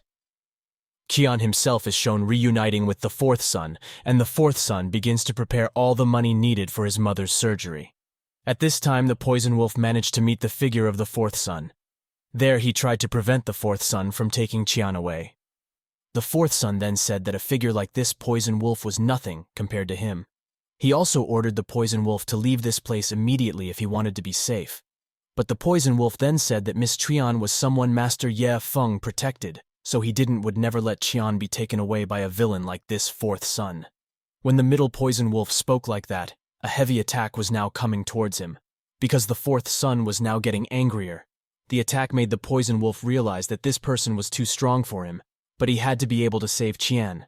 The Poison Wolf tried to counterattack, but again and again he received such heavy blows to the face that he too was now battered by the fourth son. The fourth son was about to carry out the finish line with a high-level technique, but Qian accidentally ordered him to stop doing it because the Poison Wolf had nothing to do with him. Qian also then explained why he didn't ask Ye Feng for help with this hospital fee. Qian did all this because he realized all this time he had interfered with Ye Feng's life. Moreover, Qian also knew about Ye Feng's economy, which was quite difficult at the moment. It could be said that up to now, Qian still recognized Ye Feng as the weak young man he had recognized since childhood. Qian immediately ordered the fourth son to immediately take him away from there because he was the main reason behind all of this. Before leaving that place, fourth son also assured Poison Wolf one thing, that at this time Poison Wolf's life can still be saved, and this is all thanks to Qian. After that, Qian also asked the fourth son about the bill in his mother's operation. The fourth son then said that if all of that had been successfully arranged, and his current goal was just to take Qian away. In this condition, Qian also convinced the fourth son of one thing, that if later the fourth son wanted to do all this to harm Ye Feng, then he would kill himself. Then he saw Ye Feng, who was currently recovering. At that moment he realized that the replica of his blood slave was finished, and he didn't need to take back his energy for now. He also realized that the fourth son of the Leng family was hard to deal with. Not long after, Ye Feng got a call from his men about Qian's whereabouts. At this time, Ye Feng, who heard news like that, made himself really angry, and was about to finish off the figure of the fourth son. He rushed to his destination, and shortly after then a meeting ensued between the fourth son and Ye Feng, which revealed that it was the day of death for the fourth son. Ye Feng started to carry out forbidden attacks towards the fourth son, but his attacks suddenly stopped when he saw with his own eyes that Qian's figure was now lying in a place. Qian was completely helpless, and at this time wearing a wedding dress. It turned out that the fourth son wanted to marry Qian's figure. In that place not only was Qian the hostage, but there was Lin and also the Poison Wolf. This fourth son is really cunning. He does everything he can to win the battle. He also realizes that Zhao, the man in the hat, also betrayed him and took half of his plan. But without Zhao realizing the many surprises that the fourth son wanted to do to Ye Feng. The fourth son is now really arrogant. He even said that at this time Ye Feng had no one on his side except for Bai Yi and the Bai family. But right now it was all in vain, because the Bai family had been blocked by the troops sent by the fourth son. It was impossible for the Bai family to be able to help Ye Feng here. Ye Feng, who heard that, obviously didn't care because this kind of deed was obviously very, very low compared to what he did in his old demon planet. Ye Feng began to provide a resistance with such a high technique. Full of emotion, he immediately issued a direct attack right at the fourth son, but the fourth son managed to block the attack with the sword he owned. At this time, the fourth son emphasized one thing in his mind. Ye Feng could only watch and could not attack, because if Ye Feng took a heavy attack, then this whole ship would sink, and all would go to hell with him. Ye Feng didn't care about it either. He immediately used the demonic's war technique, which then gave the fourth son quite a hard time. The fourth son also directed his men to counterattack, but one by one, the men were now defeated by Ye Feng, thought of the men as little mosquitoes who dared to bother him. When Ye Feng exterminated the fourth son's subordinates, Ye Feng also asked the fourth son one thing about whether this fourth son didn't care about the figure of his subordinates. The fourth son, who heard that, then immediately confirmed. If he really didn't care for his subordinates, because all his subordinates are here only for the money. Ye Feng also felt that this man's figure was not much different from himself, who was a devil. The fourth son, who heard that, then immediately emphasized that he really doesn't care about his subordinates because all of his subordinates are here only for money. Ye Feng also felt that this man's figure was not much different from himself, who was a devil. The fourth son, who heard that, then immediately emphasized that he really doesn't care about his subordinates because all of his subordinates are here only for money. Ye Feng also felt that this man's figure was not much different from himself, who was a devil.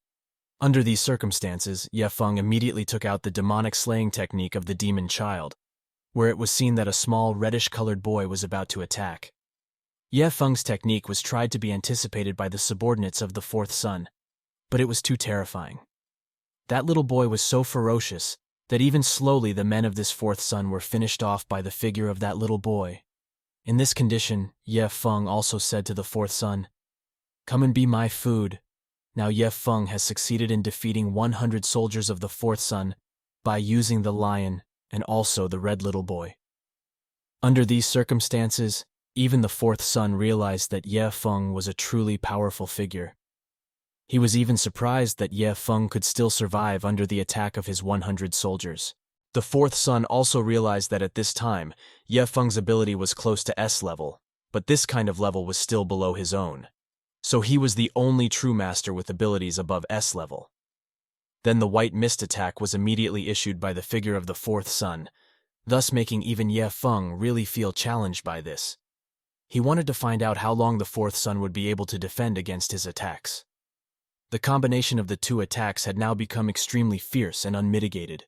This made Ye Feng really realize that the strength he released earlier was still not enough at all. Even now, the white mist managed to go so fast and almost made Ye Feng hurt. This situation made Ye Feng also have an idea. He ordered the little boy to eat the lion to increase his strength. In this condition, the fourth son was even more arrogant. He said, "If Ye Feng was only an ant in his eyes. Let's see if you can survive my attack," said the fourth son.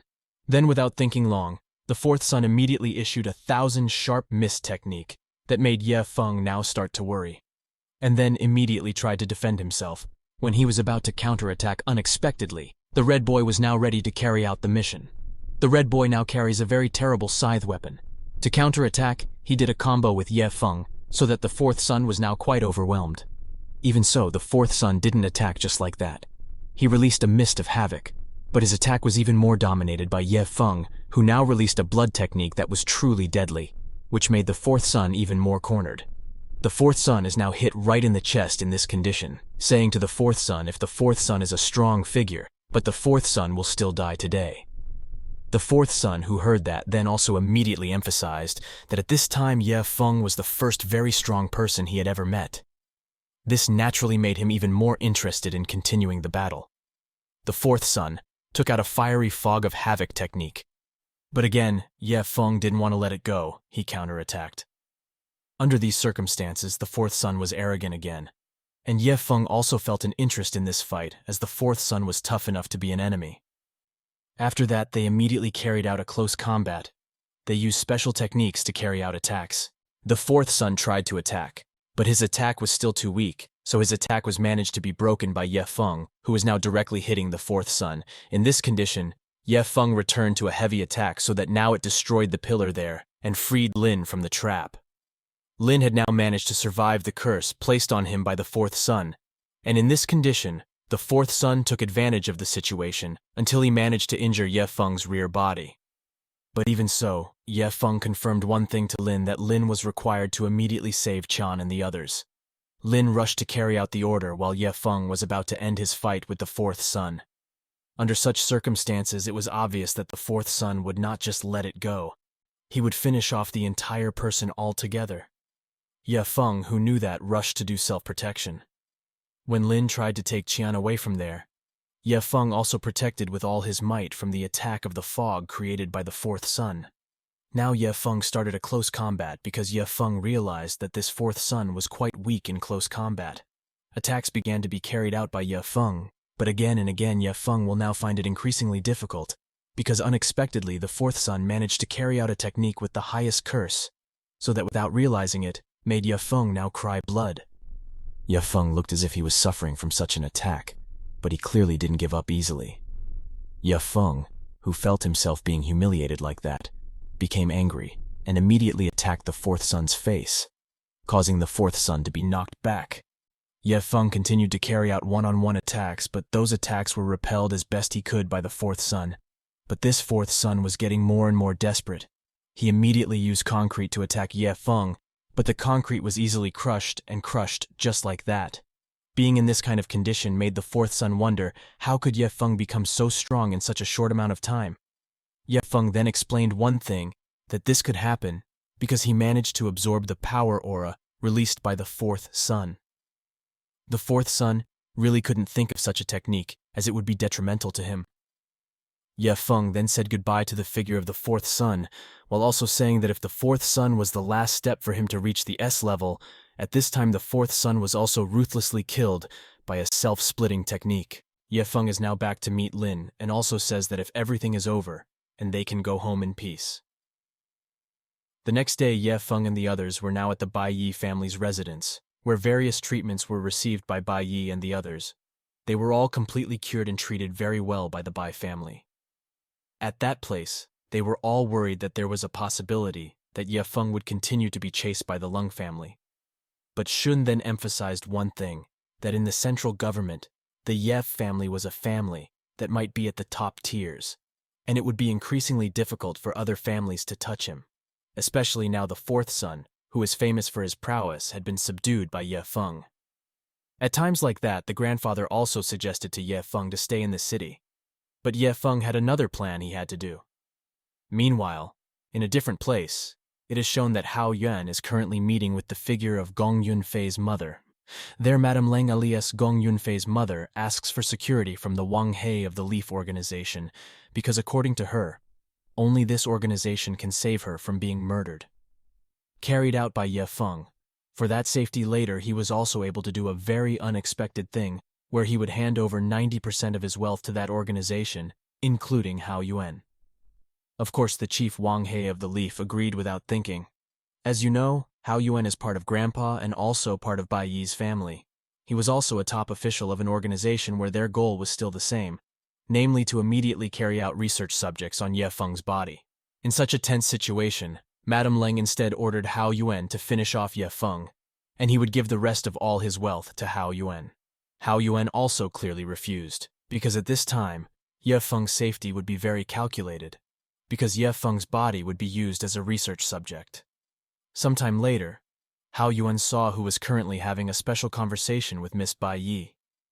During the conversation, Hao Yuan asked Bai Yi about the developments regarding Ye Feng. Is there any other important information? Bai Yi then said that at this time, there was no important information at all.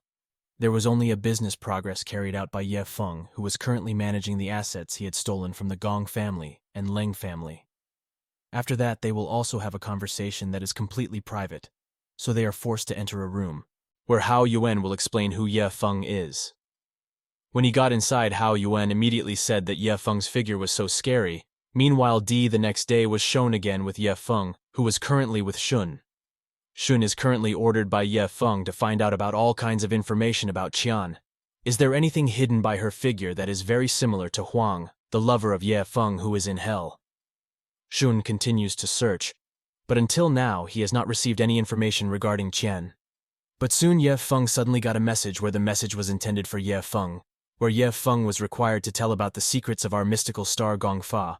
It turned out that this all came from the Wang He group, where they wanted to know the ins and outs of Ye Feng. In the evening before doing that, Ye Feng again had a special meeting with Qian. There was Shun, who would always be his bodyguard. They managed to meet again with Bai Yi. There they would soon be having a special conversation, so they went into a room to discuss it. When he managed to get inside, at that place it was also Hao Yuan, who then told him to calm down and sit down first. Ye Feng has now managed to recognize Hao Yuan's figure, and there he often says, if he will immediately tell apart about the mystical star Gongfa. But before that, Hao Yuan also has to be able to answer various questions raised by Ye Feng. Hao Yuan then said, if he would answer that question if he knew the answer. That way Ye Feng immediately asked one question whether this Qian figure was a transmigrator. In this condition, Hao Yuan could only remain silent, and he said, if this Ye Feng knows about the intricacies of the world. Hao Yuan planned to quickly explain it, but here Hao Yuan could not say more because Qian was one of the special figures run by the Wang He organization, so to achieve that he had to become the leader figure in the Ye family. Knowing that, Ye Feng then asked Hao Yuan, what if he killed his entire family and became the top list in his family? Hearing Ye Feng's statement made Hao Yuan only be able to say that it was possible. Not long after the conversation was over, and now Hao Yuan is planning to tell everything to Grandpa there. With Ye Feng's request, they were able to understand that Ye Feng was someone who was truly ambitious and even willing to wipe out the entire Ye family. The Ye family itself was a family that consisted of the top ranks in this place, because all businesses and jobs were averaged over by the Ye family. So if Ye Feng could become the first top of the Ye family, it could increase his range of qualities. Meanwhile, now Ye Feng can only say in his heart about Qian's figure, where he can only feel if this Qian doesn't completely become Huang. There are some who may live inside Qian, but at least Huang can't possibly come back to life because Huang's soul has long been dead and can never be whole. Even so, Ye Feng will continue to seek all information about Qian. Not long after, the poison wolf arrived, who immediately informed Ye Feng about something where he was often rumored about the whereabouts of the center of the deviant organization. The association knew about it.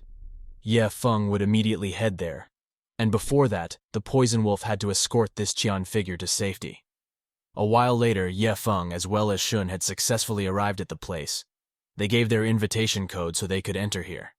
Ye Feng's purpose in doing so was because Ye Feng wanted to find out about the ins and outs of the Wang He of the Leaf organization and the others split up in that place.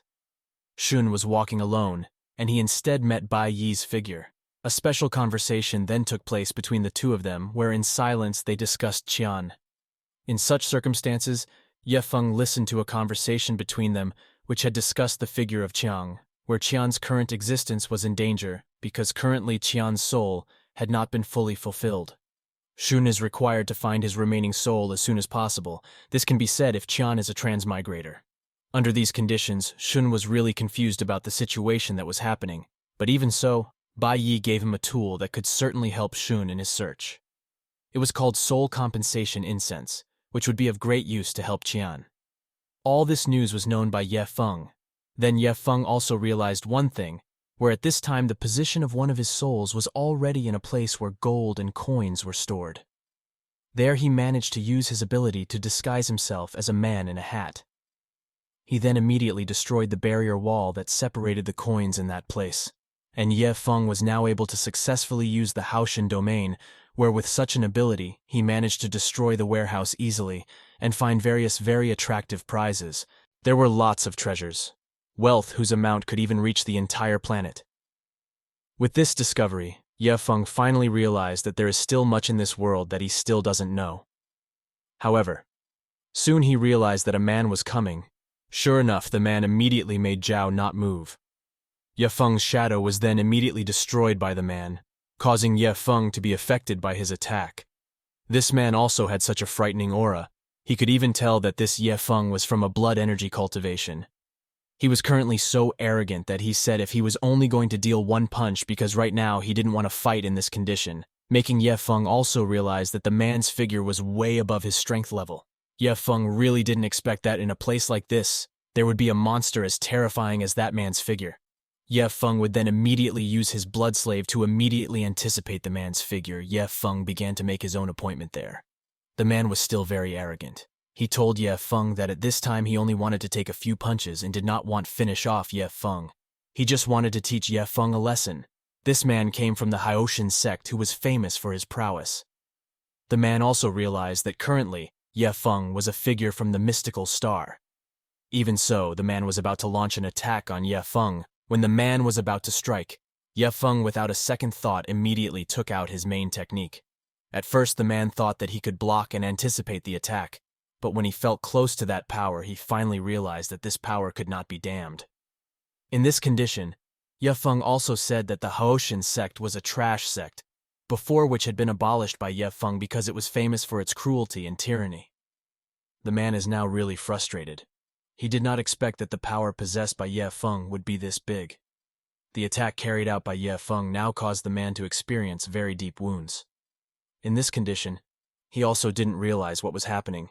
Ye Feng was truly a demon of hell, who had no conscience, and was very ruthless in carrying out the end in this kind of situation. Because the man realized Ye Feng's great ability, he planned to become Ye Feng's subordinate.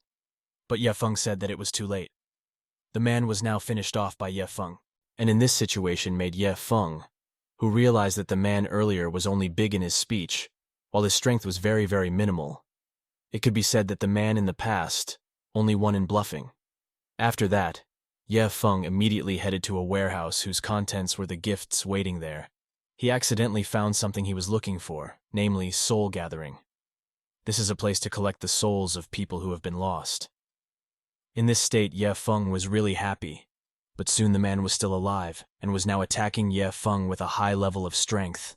The man was now standing firm while saying that at this time it was Ye Feng's turn to die, because earlier Ye Feng had beaten him brutally. Even though at this time he often received heavy attacks, Ye Feng said that this man must be taken action immediately. Ye Feng initially offered the option of being able to escape from here, but the man was completely emotional and directly attacked Ye Feng with his utmost ability. This man was really very emotional, and his attack made him quite worried, but Ye Feng managed to beat him in close combat. Not long after that, Ye Feng also now brought in his two twins, where these twins were blood slaves that he had previously managed to get. In conditions like this, made the man really scared, because the figures of the two twins were the conquerors of heaven, and it could erase various evils that belonged to a person, including the evil that belonged to this man. The man was now caught by the twins, so there was no way for him to escape again. In this condition, Ye Feng confirmed that this was a sign of his death. Ye Feng immediately released a technique commonly called the heaven-conquering ghost, which then immediately absorbed all of this man's energy. Now the man was really in a very helpless state. All his energy was now being absorbed by Ye Feng, and he would soon get death. The twins immediately finished off the man's figure, so that